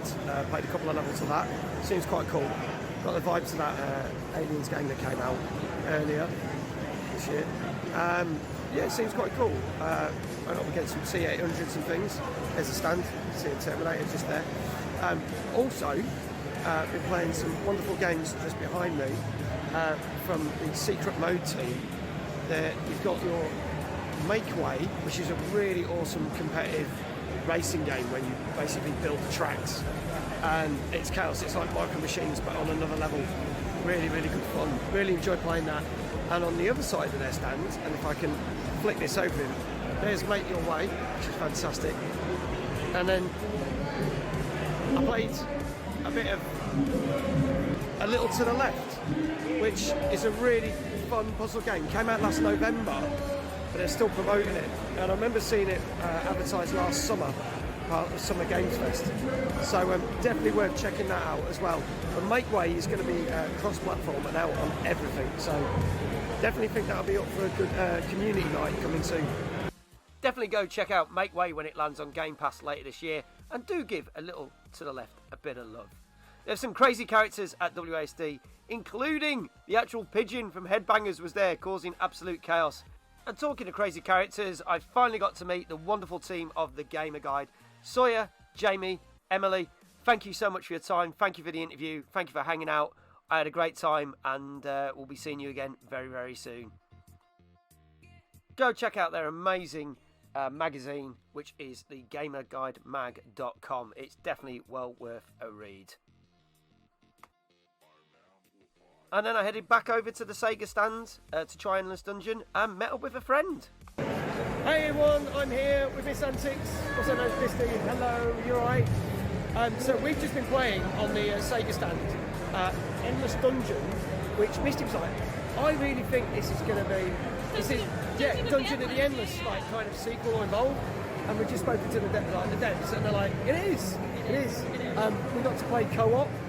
What did you think of it? I thought it was really fun. Like, it definitely has the same vibe as Dungeon of the Endless does, because it's like an improved version. There's some differences and stuff, but like, if you enjoyed that, you'll really enjoy this. Like, the heroes seem really cool. We got given a magnet as well. Yeah. The character that looks so cute.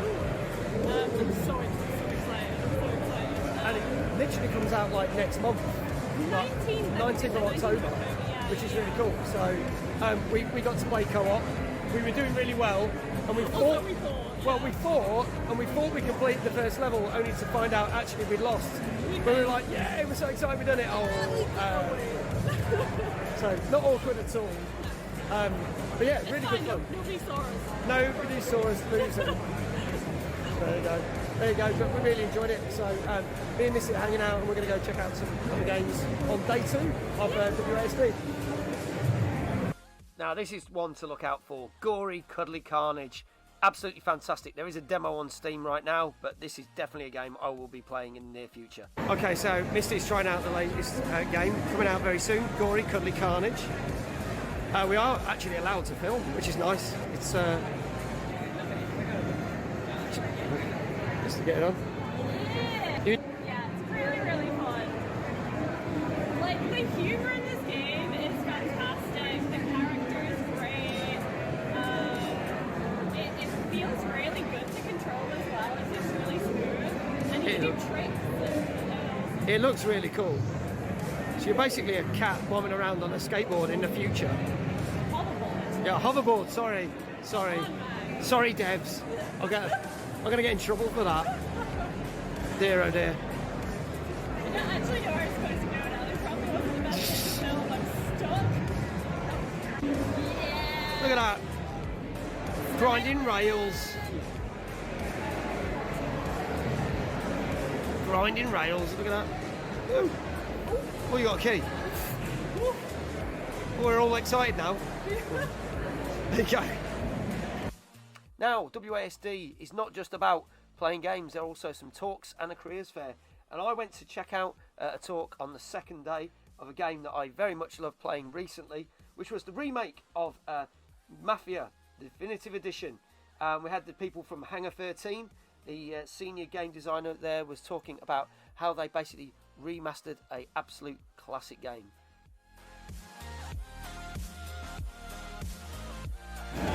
just behind me, I've just literally played, I'll turn the camera around, Airport Sim. Yes, you get to basically bring the plane into land, sort it all out, put the cones out, make sure it's steady, refuel it, repower it, get the luggage on and off.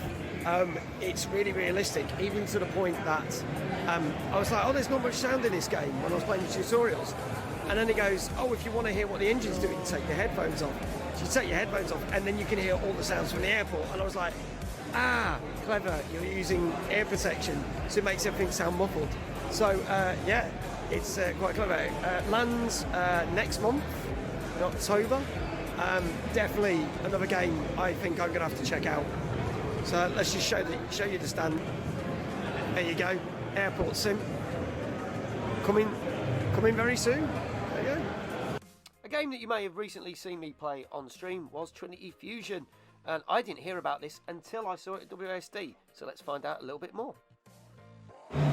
So another game I've just tried out, which I saw a couple of people play yesterday, was Trinity Fusion, which is a cool roguelike, running around shooting slasher game, finding new powers, surviving, moving from one area to the other. Trinity Fusion. Not sure when it's out or when it's coming out, but it does seem cool. There's 3 different characters you can use, hence the Trinity. Yeah, it seems really cool. I'm going to check that out. So the end of day 2, and we met up with the lads from Debug Magazine and had a well-earned pizza along with Misty.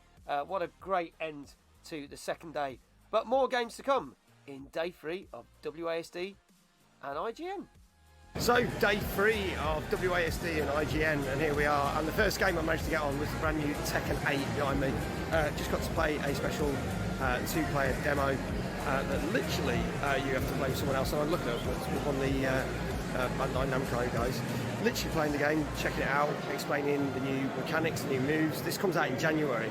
They've got this really cool thing that if you're rubbish at games like me, and can't remember like all the hundreds of moves out of like the 32 characters that are going to be in the game, there's this like one button press thing that you do where you literally just have simple moves, press the button, simple moves, you can do special moves and other things and combos very easily. So it's a great way to get into the game, and then once you learn them, you can switch that mode off, and it's literally like a one button press.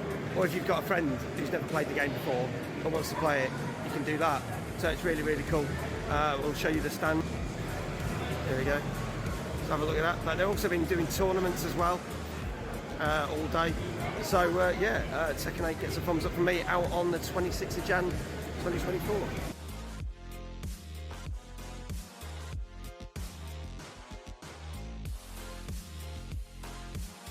So just in the other room, there's like 2 main rooms with games. There's one with a retro game area run by Evercade.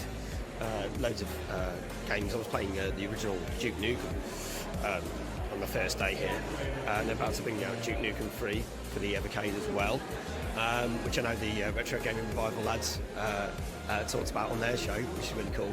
But just played a game called Tax Force, which is really cool. It's like a comic book style beat 'em up, but the idea is that you're basically trying to capture billionaires that are tax dodging and save the economy from collapse. But then if you reinvest the money that you collect, it changes the world. So I had lots of crumbling platforms and electric traps. So then when I invested the money back, the infrastructure of the level had changed and other things had opened, which is a really cool idea. And there's 3 different things you can do. So the idea is you keep playing the game and keep playing the levels to get yourself out and the economy out of debt. Spoke to the guys who made the game. It's very early development. Their demo that I played was really cool. Going to be another demo coming out very soon, so go check out Tax Force.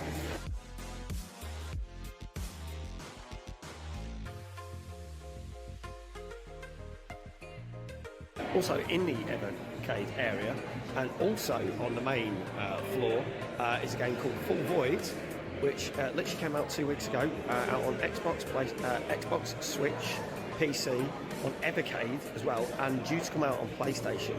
And it is a really cool throwback to games like Flashback and Another World, where you get to play the game. And literally, it's like a semi-horror, but more like a thriller horror. So there's no jumps. There's jump scares, but no blood or things. So it's family friendly because it's got like a 3 rating on it. but it's got this retro feel to it. Really enjoyed that as well. That was really good fun. Met the team that made that. Had a good chat with them. Yeah, worth checking out Full Void as well, which has just come out. So might see if I can play that on a future stream as well. So again, just behind me, you can see the wonderful Stan Nivalis, another game from 505 Games. Obviously, I played their Ghost Runner 2 demo on Friday, and now playing this is a lot more chilled compared to Ghost Runner 2, even though I love that. This is kind of set in a Blade Runner / cyberpunk-esque city where you inherit a noodle bar, and you can run the noodle bar, but there's this underlying narrative that there's a killer on the loose, so it's like a mystery game as well. It's not just all about running and setting up the noodle bar and making contacts. You're going around the city and finding out what else is going on. There's lots of side missions. Got to play a 20-minute demo. Looks fantastic. It's got like this pixel art style to it, but you feel very Blade Runner-esque, flying around in taxis, meeting characters, talking to them, running the shop, placing stuff out in the shop. Checked out 2 areas in the demo. It's very chill, but really cool. Really enjoyed that. So Nivalis is due to come out next year at some point. So I played a QQ games from the team of Secret Modes. There you go. And this is another one called Loadonaut, which I think Power Wash Simulator and things like that would really enjoy. You go around clearing up seabeds from oil and toxic waste and pollution, and it's really cool. It's got like this like family-friendly vibe, but like really like easygoing in that respect, and really loving it. Really loving it. So 3 games of theirs I played this weekend that are fabulous. So yeah, really enjoyed all the games that they've had to show. But go check it out now. Don't know when it's out. Loadonaut seems really cool. So a couple of other games that I got to play on the last day but didn't get to film anything. Manita's Kitchen, a game where you play a dinosaur that serves pizzas, which is like Overcooked. It was great fun. And also Alien Hominid Invasion. They had their remake HD of their game and their new multiplayer game that is due to come out at the start of November. And seeing as I started the show by playing the new Power Wash DLC, I thought I might as well end the show by attending the last seminar of the final day, which was listening to the team from Future Lab talking about how they basically designed the story behind Power Wash Simulator and all the quirky aspects of that amazing game. So there you have it, folks. That was WASD in a nutshell. A great show. First time to this event. Looking forward to it when it returns in April of 2024 back at the Truman Brewery. Big thank you to the guys and girls at WSD for inviting me, and Dead Good Media for having me in the Content Creator Lounge. See you next year.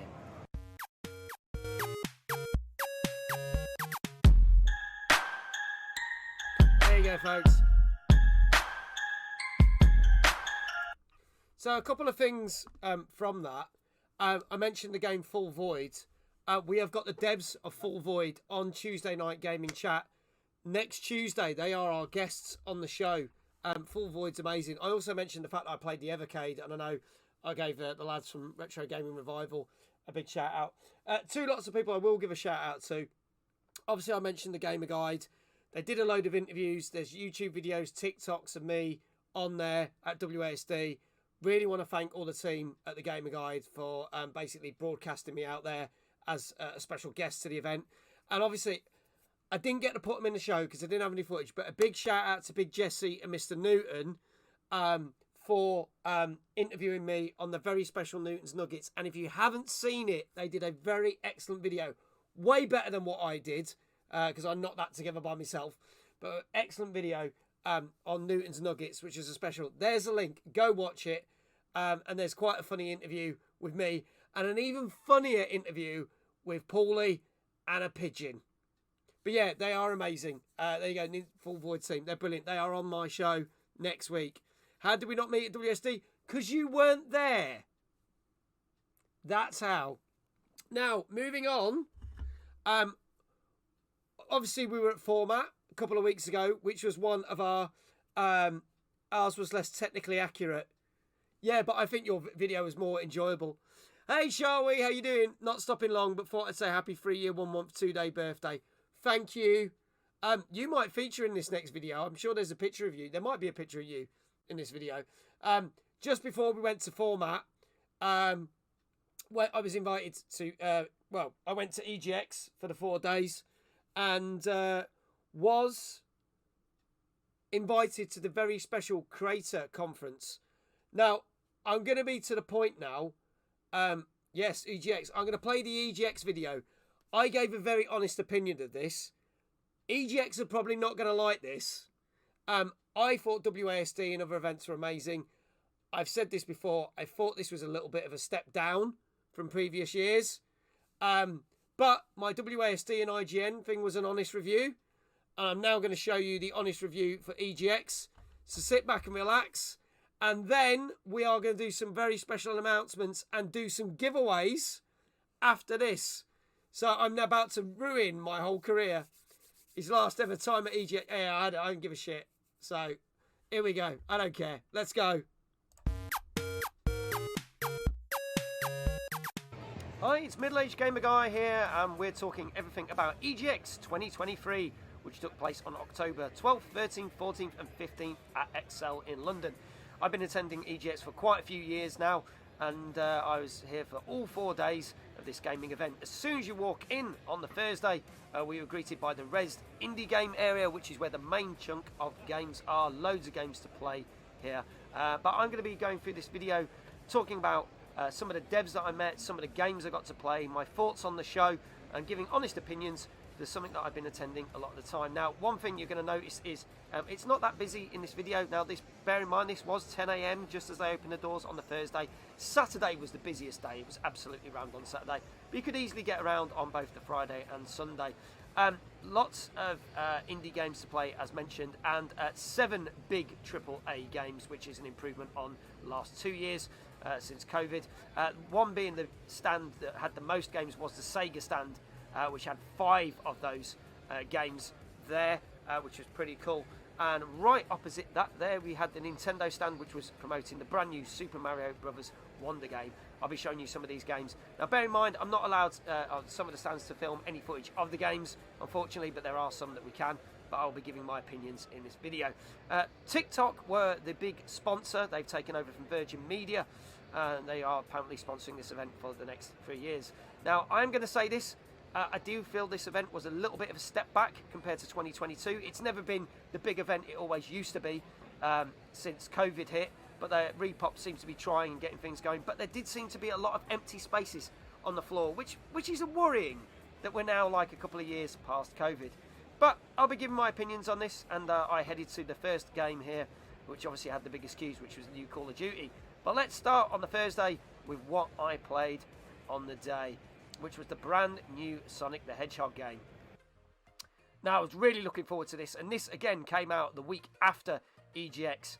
Didn't have to queue very long for this, but it was a great stand. You know, it was a little Sonic touchpad game that you could play. They were giving away badges and other things, and there was 2 lots of demos that you'll see.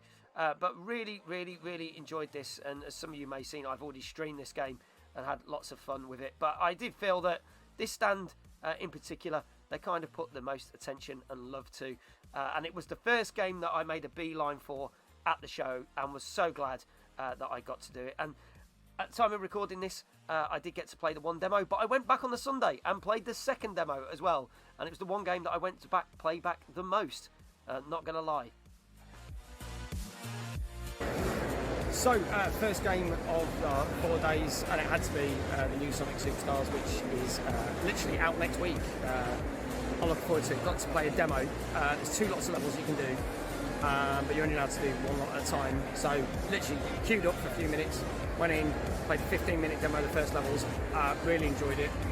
First thoughts, very classic Sonic. Got lots of items in it that feel like really cool. And then they've got some of the bonus levels that you recognise, but they've done a twist on the bonus levels. So yeah, I'm going to basically try another one of the demos a little bit later on. But yeah, definitely get my hands on that. And if you do queue up, you get a pin badge, which is cool. My second game of the show was Super Mario Bros. Wonder. Here is my thoughts of this fantastic game. I'm at the Nintendo booth, just played Super Mario Wonder, got loads of Switches, only queued for a few minutes to play it, got to play about 4 levels. It's literally out next week and it is brilliant. New mechanics, changing into an elephant is insane. The drill, I managed to try the drill costume where you drill underneath. So there's all these quick little techniques, but it feels like a traditional Mario game, which is really, really cool. So definitely go check this out. Just across the way from the Res area is the GI Academy. Now this is quite a big focus of EGX as well. It's not just about getting to play games and having fun. It's also about learning things, and this area is great if you want to get into the games industry. So if you are a game developer, if you're an artist and don't know where to start, they give advice and tips on their little stage, as well as a number of universities that come along and show the courses. So even if you're not at that step yet where you want to get a job but you want to considering it as a career, you can speak to the universities, get advice. But then there are companies that actually make the games and it stands. Rebellion, famous for the Sniper Elite games, are there. You can basically have portfolio reviews. You can actually get to speak to people that are actually physically recruiting for jobs. And as you can see, scan around here, there's a number of booths where you can literally book appointments and talk to these people as well as learn a number of things. I think this is a great addition. Not all gaming events do this, but if you want to get a career in the industry, this is certainly the place to be. Now, on to some of the games in the Res area. I got to play lots throughout the 4 days, but one of the first ones I tried was Prison City, which was pretty much just come out on PC and soon to come out on all consoles as well. It gave me great Nintendo NES vibes, basically running around, shooting bad guys, talking to different characters. But it felt great. It just had this really good, like, 80s action style to it, which I loved. The other thing about this stand was you could actually play the demo or play the game, but there was 2 stands where you could actually talk to the devs and learn more about the game while you're playing. So not only will they give you advice and tips, but they wanted to hear your opinions while playing, which I thought was quite unique, because some stands had people there that you could speak to that wanted feedback. Some just had reps to help you play the game, but this was quite unique that they had 2 people online all 4 days that you could speak to. So one of the games I was invited to go and try at the event, and I had a booked appointment for, was Pine Hearts, which is due out next year. This game was fantastic. It looks brilliant, it plays brilliant, it's a great little puzzler game, but here is one of the team to explain exactly what Pine Hearts is. Hey there, my name's Rob. I'm the creative director at Hyperluminal Games, and today we're demoing Pine Hearts, which is our new itsy-bitsy narrative adventure game. It's all about this little guy Tyke who goes back to Pine Hearts Caravan Park one summer to relive family memories and explore the park and help characters and meet new people. So it'll be out in March next year, March 2024, for PC and Nintendo Switch. And if you like what you see, we'd love a wish list because it really helps us out. Thanks very much. So I really enjoyed this, not going to lie. It reminded me how it gives Zelda vibes, but obviously not in an adventure way. Because obviously you're in a campsite, but you have problems to solve, and there's certain places you can't go unless you get certain abilities. And it did bring like Zelda vibes back, but like kind of back to basics. And I really enjoyed this. I can't wait for this. So definitely go check this out. And as he says, add it to your Steam list, because I think this will be one to watch for in 2024. There was a number of VR games at the show this year. I'll be honest, I don't really play VR games, so I didn't really try a lot. But this was one that I'd actually played at WASD the month prior to before, which is Sea Smash VR, which is like this amazing tennis game. I actually really enjoyed this, and if you're a VR user, go for it. It's great fun. But if you're like me, you'll be very out of breath after you finish playing it. Cyberpower were there with all their hardware. You could check out all the amazing computers and all the different stuff that they had, the keyboards, the mouse, the headphones, all the stuff. I'd be fair, this was really the only main kind of exhibitor that was showing off stuff like this. Previous years there's been a lot more, but they had a really cool bus that you could go on and check out all the equipment. So there's a number of stages that you can go to for different pieces of content at EGX, and this is the main one, the EGX Theatre. Now, this was a lot smaller than previous years, which I was kind of surprised about, But I think the thing that went against it, unfortunately, was the fact that they decided to put the EGX Arena, where the Tekken and Street Fighter tournaments, right across the way from it. Now, the arena was a very loud area, and this meant there was a lot of talks where people couldn't be heard.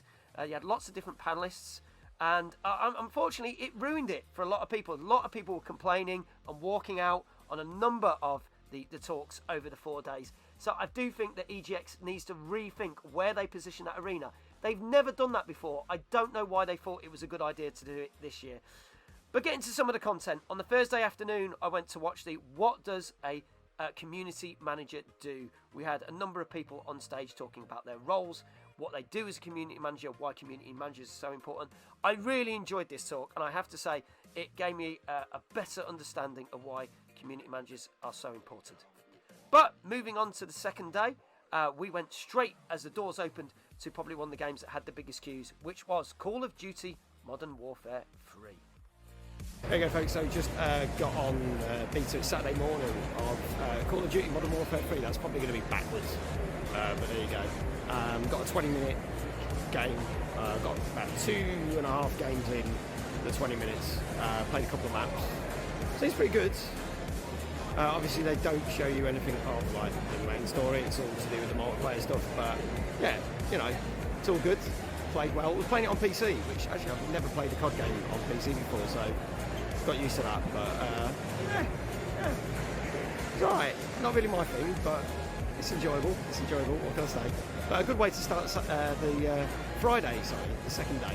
Good way to start Friday.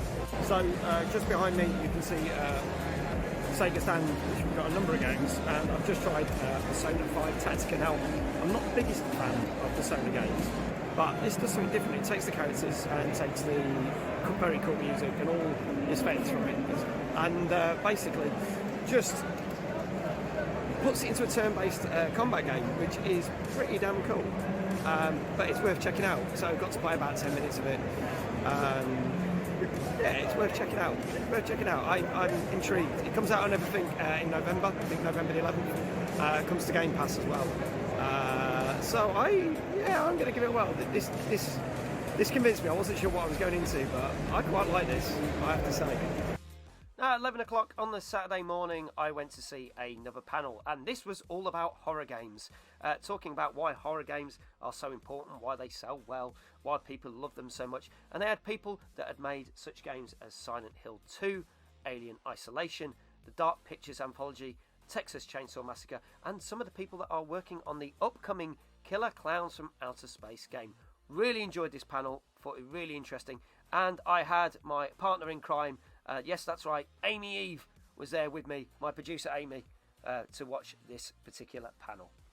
On the Friday afternoon, I was invited to the very first Creator Collab conference in the Platinum Suites at Excel. Big thank you to Just About for inviting me to the event. They had a number of topics they were discussing. They were talking about how to find success on TikTok, because it's obviously a huge platform these days. Basically, how other well-known content creators got discovered, their hints, their tips, their journeys, sharing their thoughts and feelings on how they've become such a success. There was also obviously tips and advice on how to monetize your streams or your content, how to get sponsors, how to approach sponsors, kind of find the right sponsors for your channels on your content. And also, one of the team from Yogscast was there to talk about the annual Jingle Jam, which I was not aware of, which is a thing that's been running for many, many years, which takes place for 2 weeks. Big charity event in December. And on top of that, they had a final panel to talk about your own mental health and how you can get through, when you should take a break. Do you have to stream 7 days a week? Do you not? How do you deal with those pesky people in your chat? It was such a good conference. I want to say thank you for Just About for putting on all that content, and it was definitely worth just going to EGX for that alone. Now, a game that I really enjoyed was Stampede Racing Royale, and it was on the Saturday I got to try this out. A kart racer, but with a difference. Really thoroughly enjoyed this and can't wait for this. This is going to be cross-platform when it comes out. Here's some more info about the game. Hey, so I'm Chris Groves, Senior Community Manager at Sumo Leamington, and me and our team are working on Stampede Racing Royale, which is a free-to-play online kart racing game with battle royale elements. So you take on the world in 60-player events where you race and battle to become the ultimate champion. So it takes place over 3 rounds, and you battle through those 3 rounds to get to that final round race to become ultimate champion there at the end. There's loads of customization content to Sega!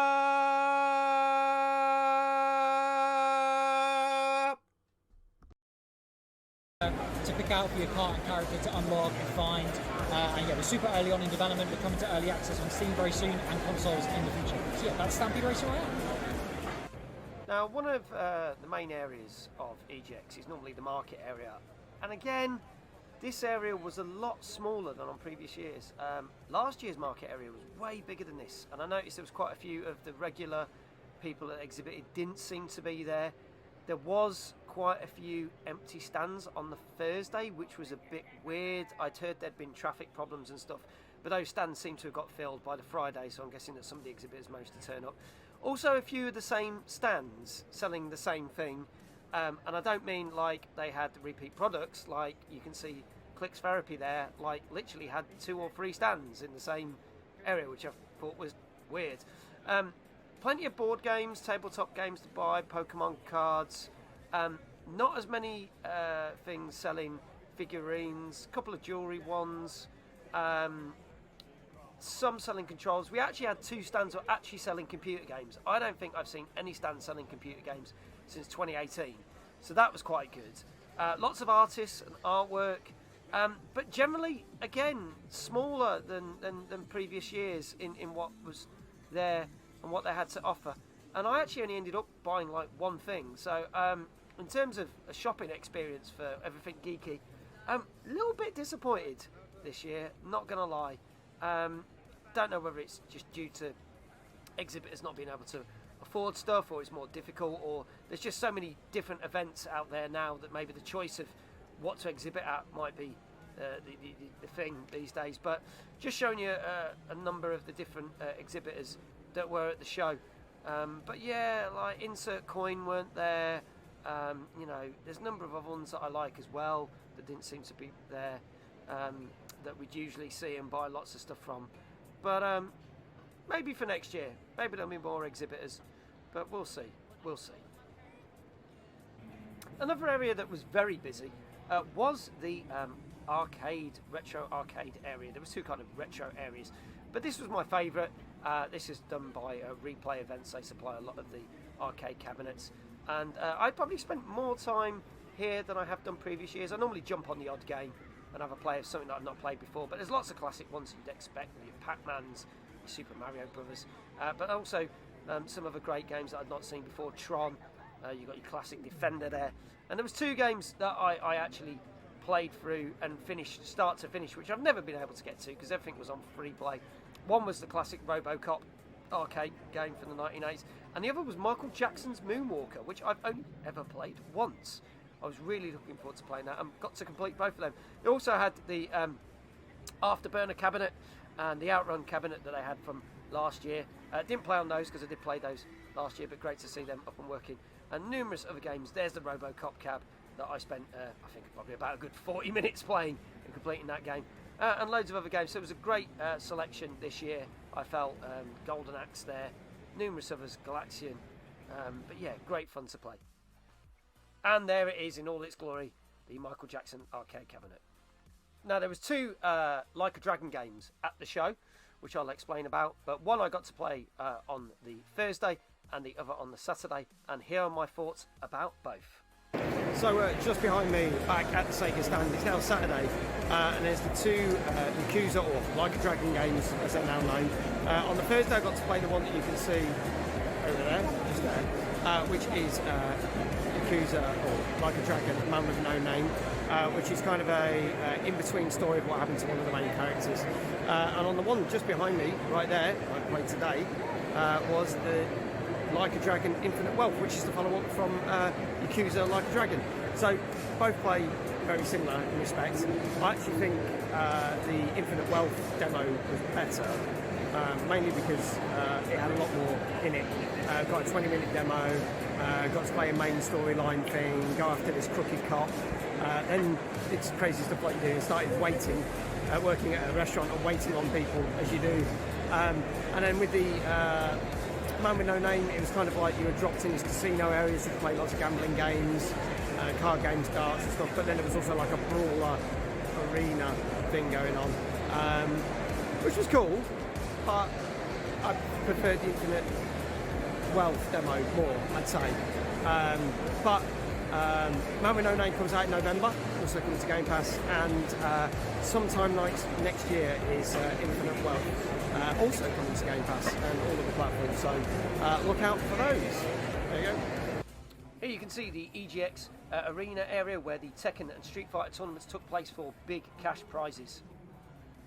One of the other big AAA games that was at the show, which had just come out literally a couple of days before, was the new Forza Motorsport. There was a small Xbox stand with a play seat, which actually had some proper racing seats you could sit in, and you could bomb around the one of the tracks in a Porsche. I queued for this. Originally, if it was just been playing the game, I probably wouldn't have, but the fact I got to actually sit in one of the proper driving seats was a really cool experience, as you can see from here. And I did play the game literally the week after I got back from EGX, and it is great. Forza Motorsport is superb, and here you can see all the different people playing the game to heart's content. But yeah, you got to do a couple of laps on a specific track. It was great fun, and really enjoyed it. One game I didn't try, because I'd already played it at WSD, was the new Prince of Persia game. Now, I'm not going to lie, this stand was right at the back of the show, near the kids area, and if you blinked, you'd miss it, but people were still queuing for it. It is a great game. Can't wait for this when it comes out in January. Amongst all the other sort of novel things that were going on, there was a Five Nights at Freddy's truck, which was giving out free pizza every lunchtime, and you could get some Five Nights at Freddy's poster for the film that has just come out. Back in the Rezzed area, I got to try out a number of games that P-Cube, the publisher, were putting out. Now, one game I tried and enjoyed thoroughly was Resistor, a brand new sort of racing game and story-driven game that was on their stand. And here is one of the team from P-Cube to explain what that game is all about. Hi there, I'm Aaron. I'm the product manager for Resistor. I'm here at EGX with our EGX exclusive demo. Essentially what Resistor is, it is a racing game for people that aren't necessarily into racing games. So imagine blending the cinematic storytelling of something like The Wolf Among Us and Mass Effect with the kind of stunt-infused racing of like the PS2 era classics of like SSX Tricky or Burnout Takedown. So the idea is that you're going to be exploring this vast open world, encountering this big, vivid cast of characters with lots of like interlocking stories and multiple subplots and endings. But the minute-to-minute gameplay is just going to be really, really fun. So you're going to be using your kind of like turbocharged kind of racer to explore this big, expansive world, rack up these kind of like style points to kind of like build up your reputation. Your reputation in the open world will essentially allow you to progress, where you'll easily unlock new areas, places like ramps, including tunnels through ravines, and kind of like nothing more to explore and to see. There's going to be like a number of hub areas in the game as well. So in our first section, the Northern Waste, you can explore the rig, which is a big decommissioned oil rig, and that's essentially going to be where the NPCs will give you quests in the form of races.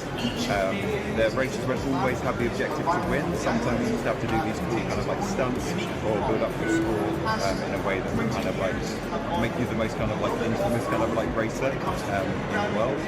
And eventually, once you've built up your reputation high enough, you're going to be unlocking these kind of like boss showdowns. So the bosses of the game each have their own kind of like music genre, and also like take for example Diamond, who's on here, her kind of vibe is UK jungle. So imagine almost like a rhythm battle kind of like section where you're on rails and you have to time your attacks with hers, and also just dodging out the way of things as they're like coming in, all in time to the rhythm of the beat of the music. And that's essentially what this is in a nutshell. So, as mentioned earlier in the video, the Rezzed area is probably one of the bigger areas where most of the games are. There's a lot of indie developers, or well-known indie developers in this area, lots of games. The new Starship Troopers game was there, or I think a DLC for the game that had recently come out. The Back to the Future Power Wash DLC was there. Total War Pharaoh, which literally came out a couple of weeks after this event, was there as well. But loads of great games that you could play, whether they were strategy, action, kids, combat, VR. And I always find that, to me, the Rezzed area is the one place where you find most of those amazing gems of games that you want to add to your gaming list for the year. But here's most of the stands that you can see, which are close quite by the entrance. But so many games that I could talk about in this, and some I loved, some were okay, but there's some that I really can't wait for. They're looking to be superb games for 2024 and beyond. Big thank you to all the devs that I interviewed, which some made this video and some I just had a general chit chat with and I've continued to talk to after the show. Really appreciate your time and effort, because obviously you're there to showcase your games, and obviously I have a lot of people to talk to, so just want to say a big thank you to all of them for taking the time out to talk to me over the course of the 4 days.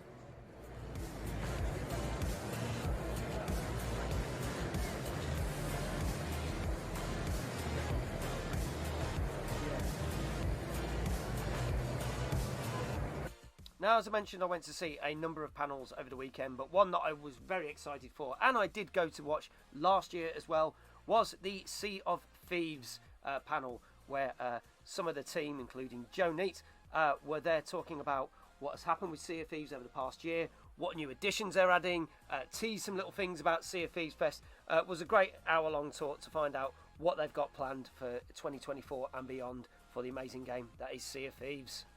Now, it's not all about computer games, it's also about tabletop, board games, dice games, card games, and you could play them here in the very popular tabletop zone, which was sponsored by Dicebreaker. Loads of games to choose from, loads of games you could play with your friends, and especially when the main part of the show closed at 6 o'clock, I could see lots of people playing this all the way when the bar was open till 10 in the evening. Now, one game I was very excited for that I'd heard about a couple of months previous to the show was The Precinct. This is a game that I really wanted to get on, and it took me a couple of days to actually get on because it was very busy, lots of people playing. But here's one of the team from the game explaining exactly what it is and why I'm so hyped for this game. So, Precinct, it is a 1980s inspired plot game. So you'll have like police flying over cars that fold over them. You'll be playing as a rookie cop. You'll be going through the ranks, and the narrative of the game is that you are trying to find out what happened to your father. He passed away while in the line of duty. Yeah, you'll have like a mix of action sandbox elements, very similar to other games of this kind. So you'll be able to do vehicle chases, chase down speed cars, runs, stuff like that. You'll also be able to do foot patrols, stop searches, give me parking tickets, which is oddly addictive. And you'll also be able to be the eye in the sky helicopter commanding the different traffic cops to restrain the suspect. Something that's a regular feature of EGX is the PC LAN zone, where you get lots of new and classic games such as Left 4 Dead 2 and Portal, Doom, and get to play them with people on a giant LAN area. Now, this isn't something I normally hop onto, but it was always busy and great to see so many people enjoying that experience. For the second year running, they had brought the Gauntlet to EGX. Now, I wasn't quite sure what this was last year, but it turned out it was a challenge that you could play a number of retro games and retro challenges to win some big prizes each day. Again, didn't get a chance to go on this, but this was more prominent than last year. It was tucked away in a corner last year, but this had a good position in where it was, and still lots of people queuing and lots of people hopefully winning some fantastic prizes on some classic games. Now, we always get some interesting stands at EGX, and this was one that I'd noted before the show began, and that was Specsavers were there to give you eyes and ear tests. And they also did this while you got to play the brand new Sonic the Hedgehog game. Now, not quite sure what the eyes and ears tests were actually like, but I did see a big queue. Now, whether that was because the queue for the Sonic stand was quite big and people thought, oh, I could jump on this, but it did look quite cool what they were doing. So fair play to Specsavers for being there. Right next to the Retro Arcade is another staple of EGX, which is the Retro Console and Computer area. You've got everything from Amigas, Spectrums, Amstrad, NES, Mega Drives, Master Systems, Saturns, Neo Geos, you name it. 3DOs, I think, as well, I saw as well. And loads of games, whether it be rhythm action-based games, sports games, driving games, classic platformers, action games. There was tons and tons of games to play from the last 20 to 30 years. Some fantastic games. Always great to see this collection of games here. I remember 2 years ago playing, I think it was one of the Batman games on there. But you can play things like Lemmings. Oh God, who doesn't love Lemmings? Loads of other games. Here's some of the classic computers. And all beautifully looked after. Apologies for the flickering there on the screen. But you can see some great games at the show. And some classic ones that, you know, the youth of today might not even know of. And might get hooked on and understand how now you get these amazing AAA games where they all kind of started from.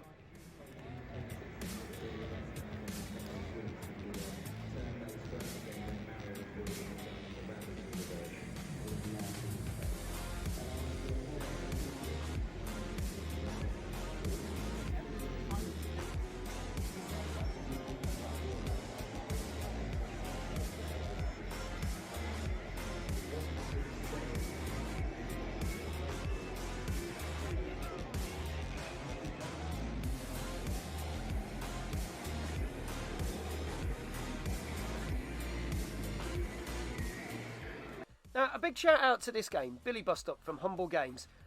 This was one I wasn't aware of, and I went to play, and it's kind of like a platformer in the style of Crash Bandicoot, but the enemies burst into song. Now, I don't know how the rest of this game will go, but when I played the demo, I was very impressed because it was like playing a operatic song, and as the enemy was singing the words and saying about how the different ways they were going to kill you, the different items that they mentioned were flying at you in the game. This is definitely one to look out for. A new addition for this year at EGX was the family-friendly zone, where kids could play family-friendly games such as the new Grinch or Transformers, and even do some arts and crafts. Another great game I managed to play that I'd heard a lot about was Yellow Taxi Goes Boom, where you control a little wind-up taxi that goes bombing around this fun little cartoon city with lots of fun tasks to do and enemies to get. This was great fun playing this, and I'm really looking forward to playing this later when it comes out. Now, another area that you can find some hidden gems of games that are made by either single or duo developers is the Leftfield Collection, where you have a selection of games which are rather unique in their own special way. As you can see, there's a number of games here. I think there was about 16 games to try out.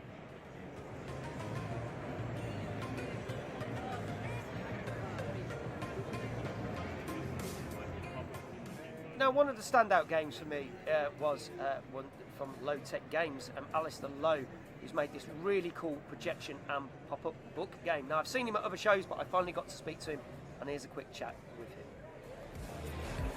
I'm Alistair Lowe, I run Low Tech Games. We're making a projection map pop-up book game. The first demo we made is called Bib Goes Home. It automatically detects what page you're on and changes like what you see.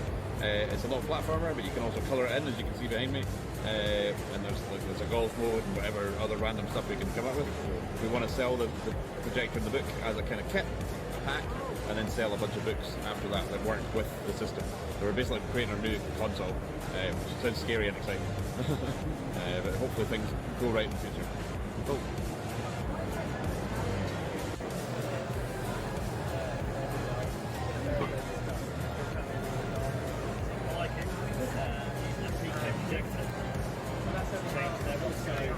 Each one of these pages is encoded, and that reflects the information, and then go back through to the projector to what bits. So you've got like a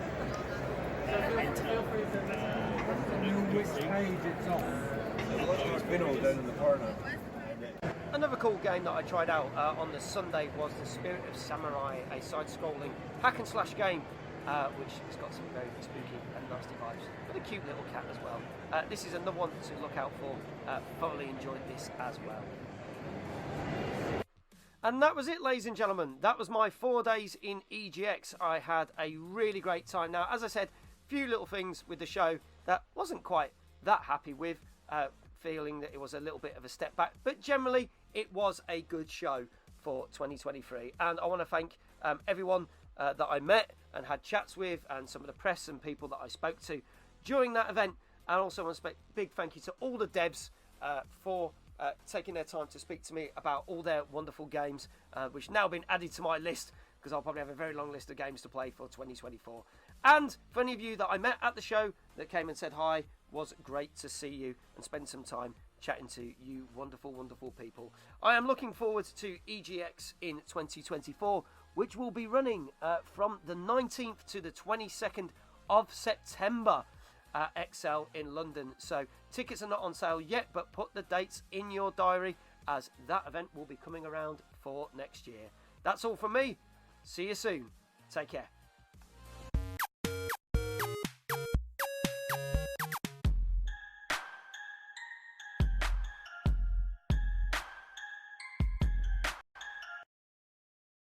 There you go, folks. So that is all my videos from there. If you do go, they are live on YouTube, on my YouTube channel. You can even see the live I did from EGX on there, which is pretty freaking awesome. Who's sending me messages? We've got people messages. Shah, I realised I didn't include our picture of us. It must have been on, it was on my Facebook, the picture of you and me. I thought it was in the video, but it was on my Facebook, saying I've caught up with some amazing people.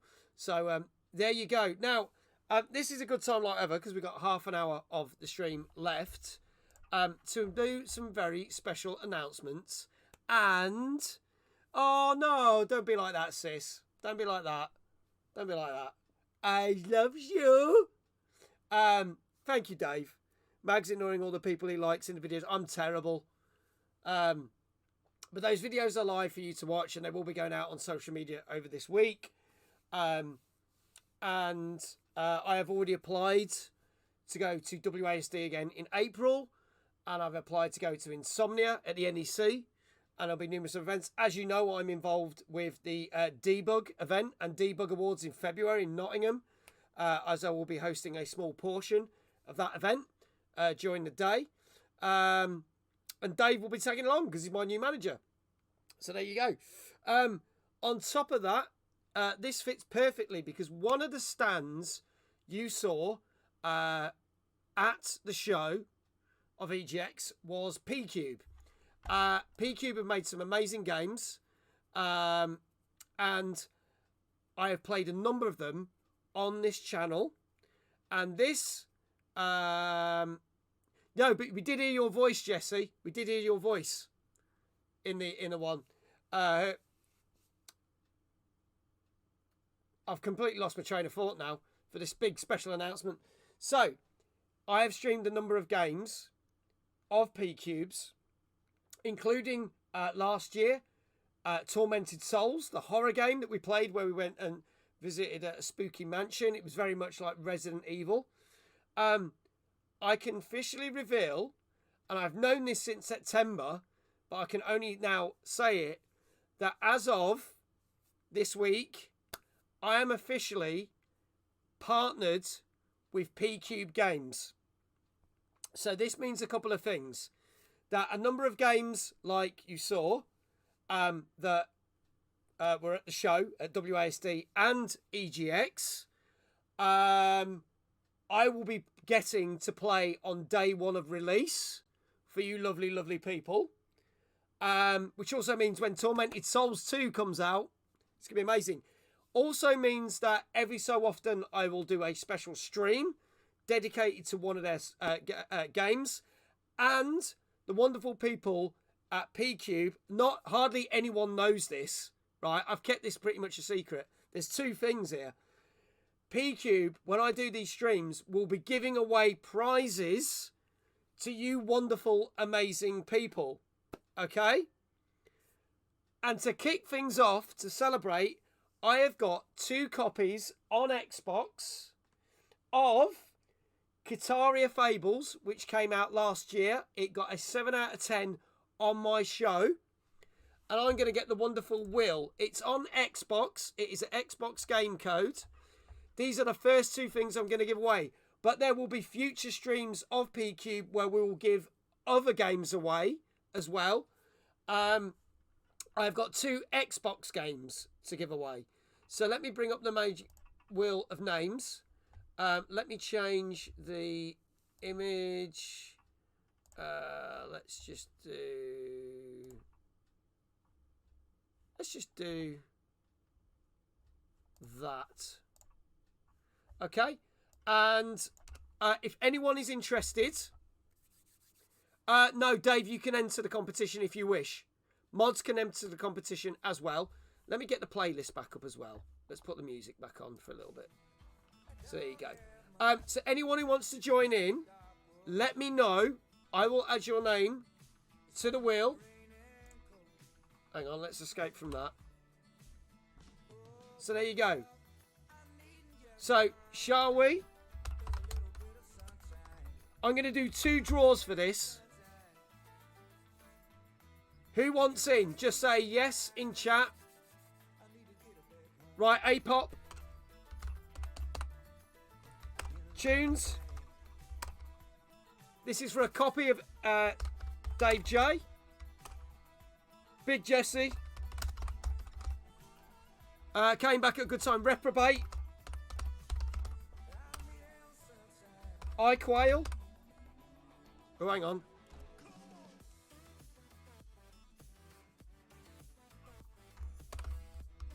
I think it is just an Xbox. They've given me 2 copies on Xbox.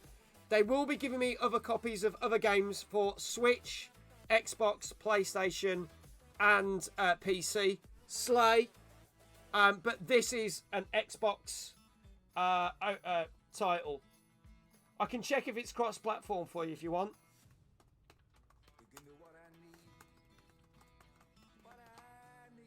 I just know there's more people. This game is an RPG game as well. It's a cute RPG. They didn't give me any Switch copies. Yes, it is compatible with Xbox One. Slay. Any other people want to join in, let me know. But this is for Xbox. Okay. Alright, Duncan, no worries, dude. Anybody else? I'll give you 1 minute. If you'd like to be entered in the draw, I'm going to do 2 draws of this. So 2 people are going to win. Gilfly. Anybody else?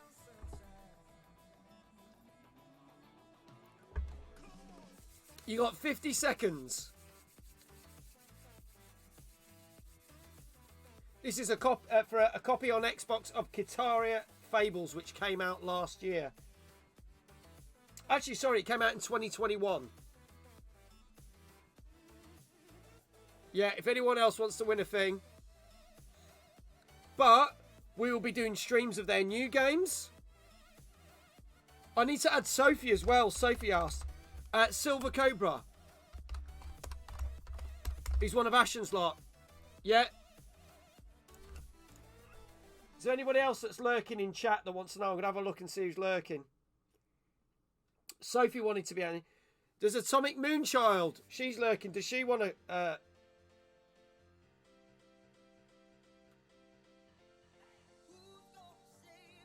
Kylie, have you got an Xbox? Do you want a copy? Manic, let me know.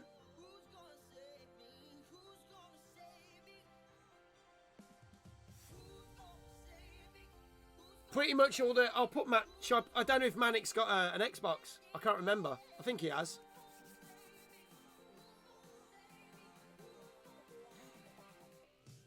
You actually think you've got this? Okay, no worries, Kylie. Reprobate, he's in. Gilfly, he's in. And Manic. But Manic hasn't spoken up. Ah, you got a review copy. Now, don't forget, I've got something else to announce after this, and we have got another giveaway. But it basically means I'm going to give you 20 seconds. If Manic doesn't pipe up, I'm not going to put him in. Spin to win, indeed.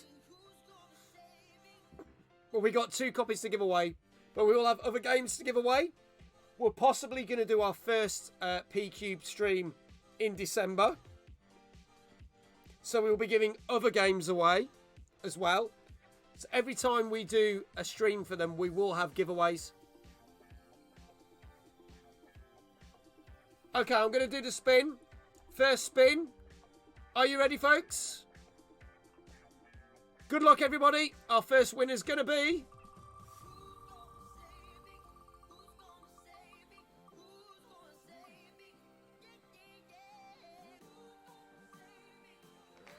It's Big Jesse! Big Jesse gets a copy on Xbox. That was so close. I thought it was going to land on Dave. Well done, Jesse. We will send you a copy. And we'll do our final spin. Jesse's been taken off the wheel. I will send you the code either later tonight or tomorrow. I've got the codes here ready to go. 3, 2, 1, go.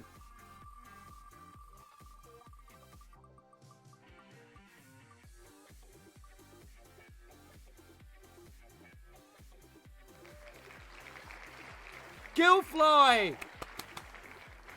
Congratulations, Gilfly. Okay. Well done to Gilfly. This wheel hates me. Now, don't worry. We're going to do another giveaway. So, let's have a look at this. Before I make my next announcement, we're going to do a giveaway. Now,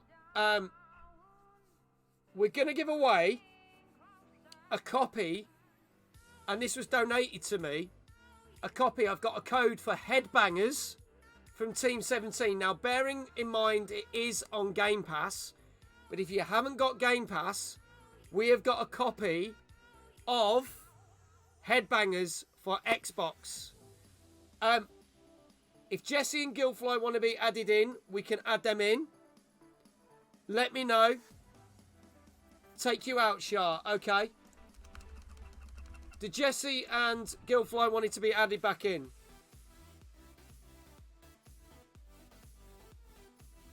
Keep me in. Tune says I've got... Right, we'll take Tunes out. Keep Dan in. I've won enough. No worries. Gilfly's got Game Pass. I think Gilfly's been playing it non-stop. So, if anyone who hasn't got it, we got a copy.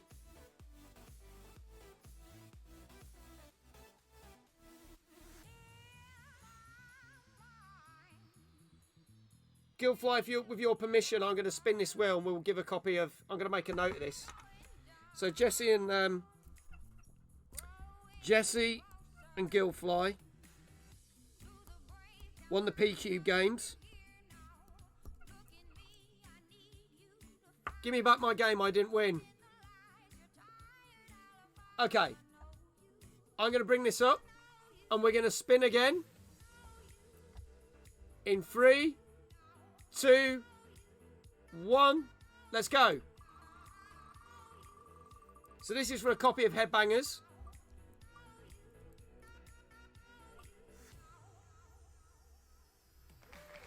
A-Pop! Congratulations, A-Pop.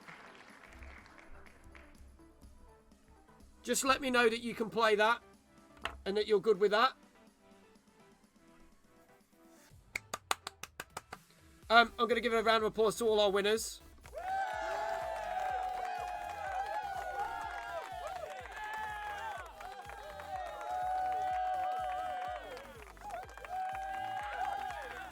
Yeah, I can play the next community night. We will be doing Headbangers over Christmas. So we will be doing that. So let's shut that down. Now, I said I've got another special announcement. So not only am I partnered with P-Cube, and you will see a number of streams over the course of the year, and we'll be giving away some games and other things. But I'm also, as of this week, partnered with another gaming studio. I wonder if I can do this without messing this up, which I probably can't. Let me see. I hope this is right. Oh, it is. I mentioned what happened to the Battenberg. It's still here. The Battenberg's still here. I mentioned that we were going to change a stream at the end of the month.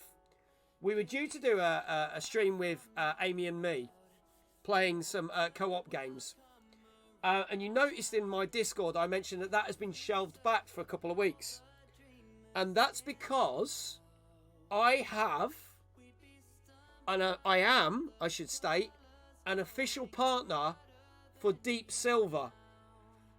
Now, if you don't know who Deep Silver are, they made the Saints Row games, Payday 3, Dead Island 2, to name a few.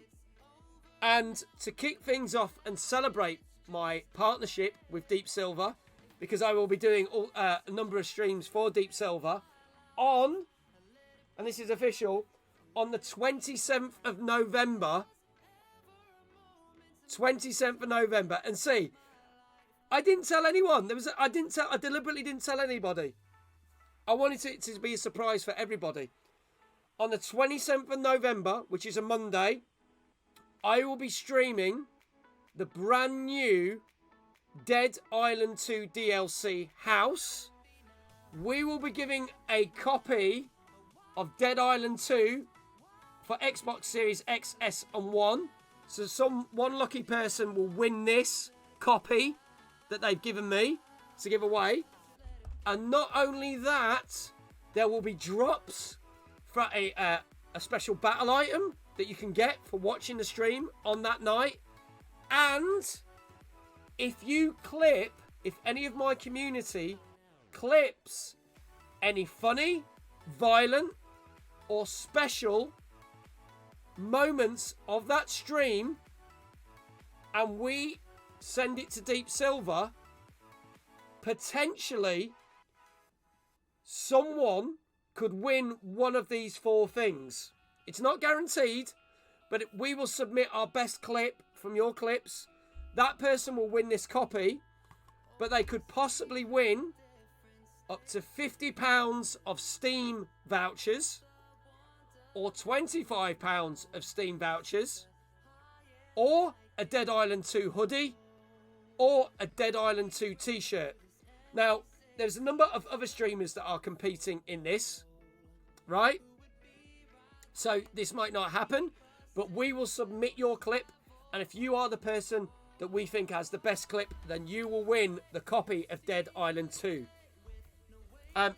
Deep Silver will be sending me more expansions and more things. There will be more giveaways again, for you lovely people, and more things and streams. And I'm sure that we'll be doing more Payday content and other content for new games that they have got coming out very, very soon. So not only am I officially partnered with the amazing P-Cube Indie Game Studio, I am now partnered with the amazing Deep Silver, and I absolutely love this game. Absolutely love this game, as you know. So I will be playing that new DLC in 2 Mondays' time on stream. So there you go, folks. Those are my 2 big announcements.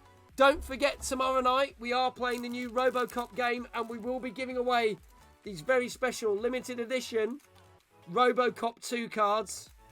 4 people are going to win these. Dave, which colour would you like? But we will be doing other giveaways with P-Cube and Deep Silver, and I have some very special things. It's going to be awesome. Thank you, Jesse.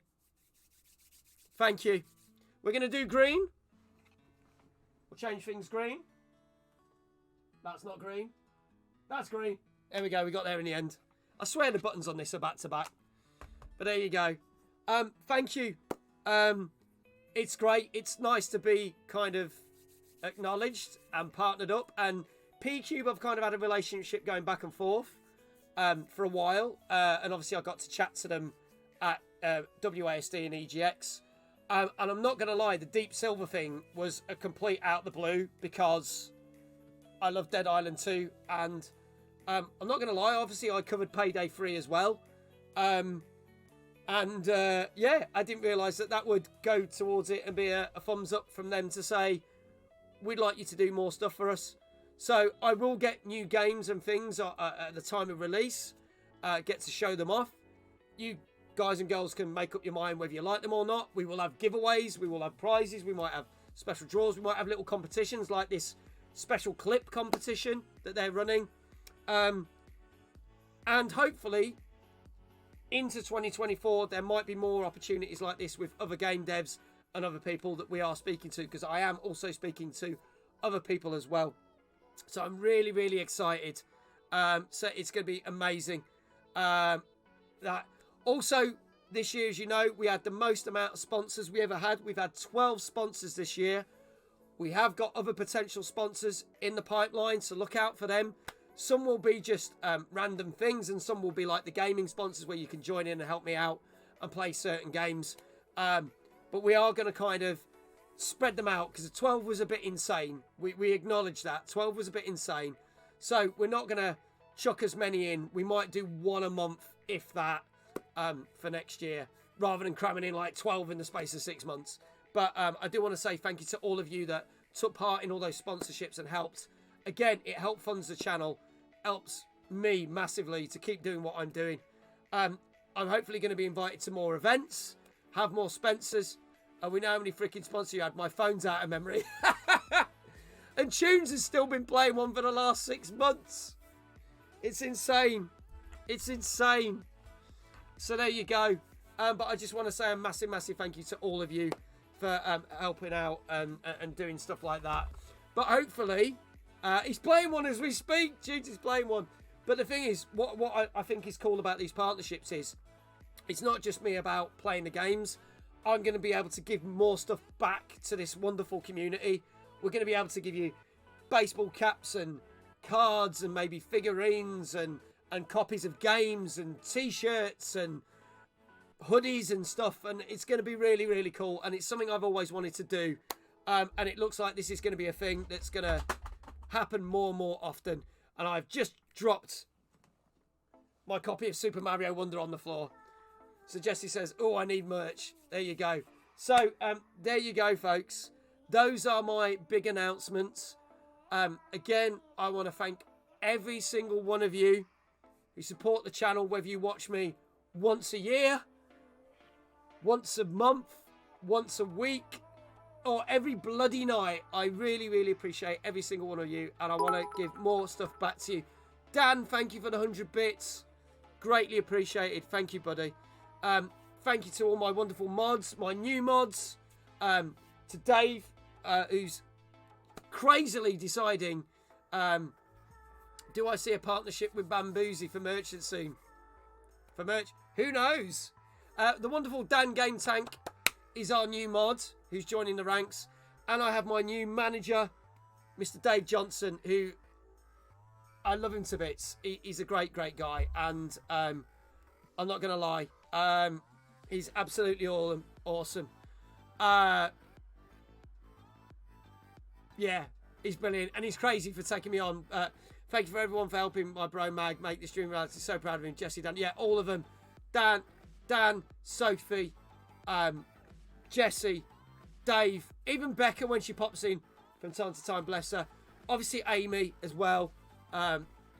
So all you lot are fucking brilliant.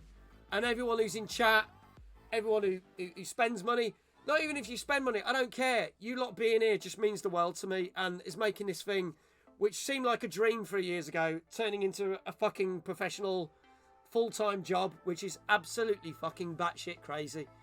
So, thank you so, so much to each and every one and individual of you, because you lot are freaking awesome. Onwards and upwards. More sponsorships, more partnerships, more events to go to. Timeless 2024, we're doing that, which is going to be amazing. Our third year of our amazing gaming convention. And to also announce that, obviously, the wonderful team of Jesse, Amy, myself are doing that. And we're bringing in Dave into the fold of the team, and he's bringing people in to make the Timeless team bigger so that we can give a better experience and a bigger experience of the event. It's going to be amazing. Thanks for cheering me up with this celebration. No worries, Apop. And congratulations at being a winner. I will get that code to you by no later than the stream tomorrow. You will have that code. I will Discord you, and then you can play Headbangers to your heart's content. So there you go. Thank you so, so much, everyone. If there's anything else anyone wants to say, feel free. We've got about 5 minutes left. And then I'm going to crash out. I'm going to crack open the Battenberg and have a party. I'll manage to get that code to you via mag.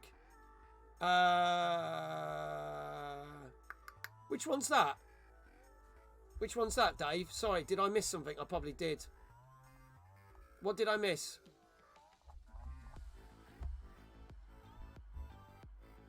Thank you, Gilfly. I really, really appreciate it. And congratulations on winning tonight. Yeah. I will get the code out to Jesse and Gilfly on Discord. And I will get it out to APOP. New VIPs. Josh, shout him out. Yes, Josh. Our wonderful technician. Hopefully Josh will be back for next year. And even Matt, who did the first year, might be back. Thank you, Kylie. Mwah, thank you. We've got Kylie as VIP. Reprobate as VIP. Gilfly as VIP. And Manic Attack as VIP as well. Joining our wonderful fold. Josh is well fit. He's a looker. He was with me in Blackpool yesterday. Bless him.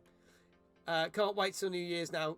Yeah, New Year's is going to be set. And I'm going to mention this again. If anyone's interested, we are going to Arcade Club for New Year's Eve to celebrate my birthday and the New Year. If anyone wants to go, I can get half price tickets. The tickets are £20, right? But you can get them for £10. You get a free drink. There's a DJ, plus all 4 floors are open. And it's open from 7 p.m. till 2 a.m. If you want to go, please DM me. I have to give our final numbers by the end of this month, which is also the deadline for you to get your 20% off your Timeless tickets. I kid you not. That is pure coincidence. That's not the way I did it. But Arcade Club said to us, we need your numbers in for that by the 30th of November.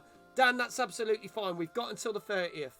So please do it. I suggested to friend Josh on Facebook, but I was too nervous. He's a good lad, is Josh. He's not very well, bless him. He wasn't feeling well yesterday. But he's back with me next week when I'm in Workington. He's not on the show in Felixstowe. Would you believe I've already done that? Yes, you have. Gilfly's in there. The Debug lads might even be coming to the New Year's Eve bash. They have not officially confirmed, but they are interested. He is, so that's why he's not coming to Felixstowe, Jesse. So there you go. You want to get Dan drunk? I'll have a few drinks as well. Even a certain person in chat who's over in another country said she might pop over after Sunday night show. Did you mention your Love Life too? And that probably put, well, there is that. You've never seen me sober, says Dan. I'll have a couple as well. Not going to lie. But I'm really going there to play all the games and eat the hot dogs and the burgers. I'm going to have a burger and a pizza and an hot dog. And then probably a packet of chili peanuts just to top it off. And then I'll have some drinks and then I'll play some games. But it's just great to spend some time with people I class as friends and play some video games and just see the new year and celebrate my birthday. I know, yeah. Do you know what was funny? As we were driving into Blackpool, we saw all the adverts for Arcade Club Blackpool. Didn't see it though. I don't know where it is. We didn't find it. I saw what you did there. Hot dogs are banging. Mad counts me as a friend, liar. We'll see how this new management goes, shall we? You might not count me as a friend either after this. So we shall see. Oh dear. We'll see how we go. Jesse sent me some messages as well. I don't know. I might not read them out.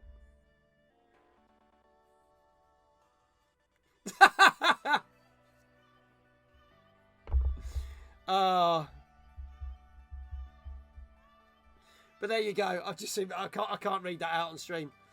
This stream is a load off for you. It is. I'm not going to read that out. Don't worry, Jesse. Don't worry. I'm not going to read that out. But yeah, thank you so much to everyone. 3 years, 1 month, and 2 days on Twitch officially. and things are getting bigger and better. No, I don't. I'm not going to read the messages out. So it's been awesome. Thank you to every single one of you. I'm going to be back tomorrow at 9 p.m. with RoboCop Rogue City, which I can't wait to play. But I have been warned not to play the music because it will get me DMCA'd. So there probably won't be the classic theme tune. I was very tempted to do it anyway, but I don't want to start after my birthday stream getting a fucking strike on Twitch. So you might find that there's loads of sound but no music in that game. But it's going to be great. I got sent a free copy on Xbox. Can't wait to play it. So that is tomorrow night at 9 p.m. Let's finish off by doing a raid. Thank you to every single one of you. Play the Ashen's version of the theme. You'll have to send that to me, Danka. That's just the way it is. Anyway. Oh, yeah. By the way, happy 3 year, 1 month, 3 day anniversary. Thank you, because it's now 3 days officially. Congratulations to all our winners. I'll get some Axel F music in the background when you play.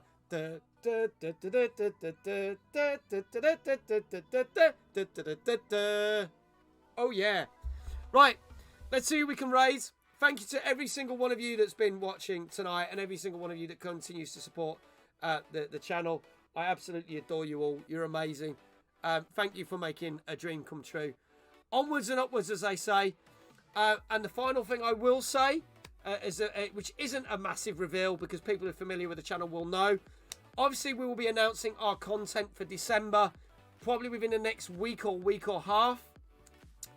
Things like Mario RPG will be pushed back by a couple of days, but we are doing Mario RPG, but just not on Friday the 1st because now I have a gig.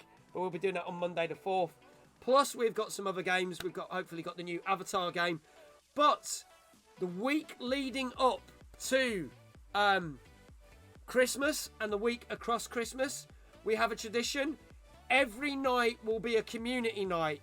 So we will be playing Headbangers. We'll probably be playing Rocket League. We've got the new game Plate Up that we will hopefully be playing because that comes out next month and will be cross-platform. We're doing Jackbox. We'll be doing Among Us, Fall Guys. So every night from the lead up to Christmas and between Christmas and New Year will be a community night as we always do. So we will be doing that. That is no secret, but I wanted to announce that as well. And then we'll be back in the new year with all our content, our TNGCs, our 20 or 40 games to look at in 2024, which, knowing us, half those will be getting knocked into 2025. So it'll be amazing. So look out for that. Let's see who is on and who we can raid. I think we go raid. We Your Family, yeah. Hey, hey, hey, yeah. You are indeed. We are a family for everybody. We look after each other. We look out for everyone. I'm gonna let Jesse pick on this. Do we go raid Julian, or do we go and raid Kai Peachy Pie? We got two to choose from. Because I've not raided Julian in a while, I don't think. And I've not raided Kai Peachy Pie in a while. So who should we go for? I'll let the chat decide.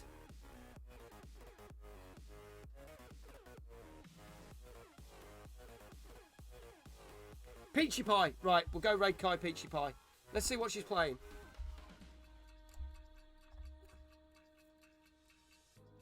Oh, she's on a Be Right Back. Crap. I don't know where she is. Should we raid Julian and raid Peachy Pie? Yeah, we'll raid Peachy Pie another time. She's on a Be Right Back. She's not been active, so we'll raid Julian instead. Because Julian is... me and Julian have been talking about something that might happen next year, which is going to be really cool. So, let's just do that. Julian is playing. Oh, he's doing all the stuff for all new game announcements and stuff, which is really cool. So, let's do that. So, let's go raid Julian. Send him some love. He literally DM'd me. That's what that thing was about. He might mention it on stream. He might not. If he does, that's up to him. So, you might get a special announcement. All that leaves for me to say, ladies and gents, is thank you so much for watching. Have a great rest of your day. I will see you tomorrow at 9 p.m. for RoboCop. And wherever you are in the world, have a great morning, a great afternoon, and a great evening. And I shall see you tomorrow for RoboCop. Take care, everyone. I will put the link for Julian, or Jesse probably will. Well, one of us will do it. In fact, I can do it now, actually. Oh no, I think. Oh God, hang on. Love you all. You lot are amazing. There it is. It actually let me do it. And that's it from me. Take care, everyone. Good night.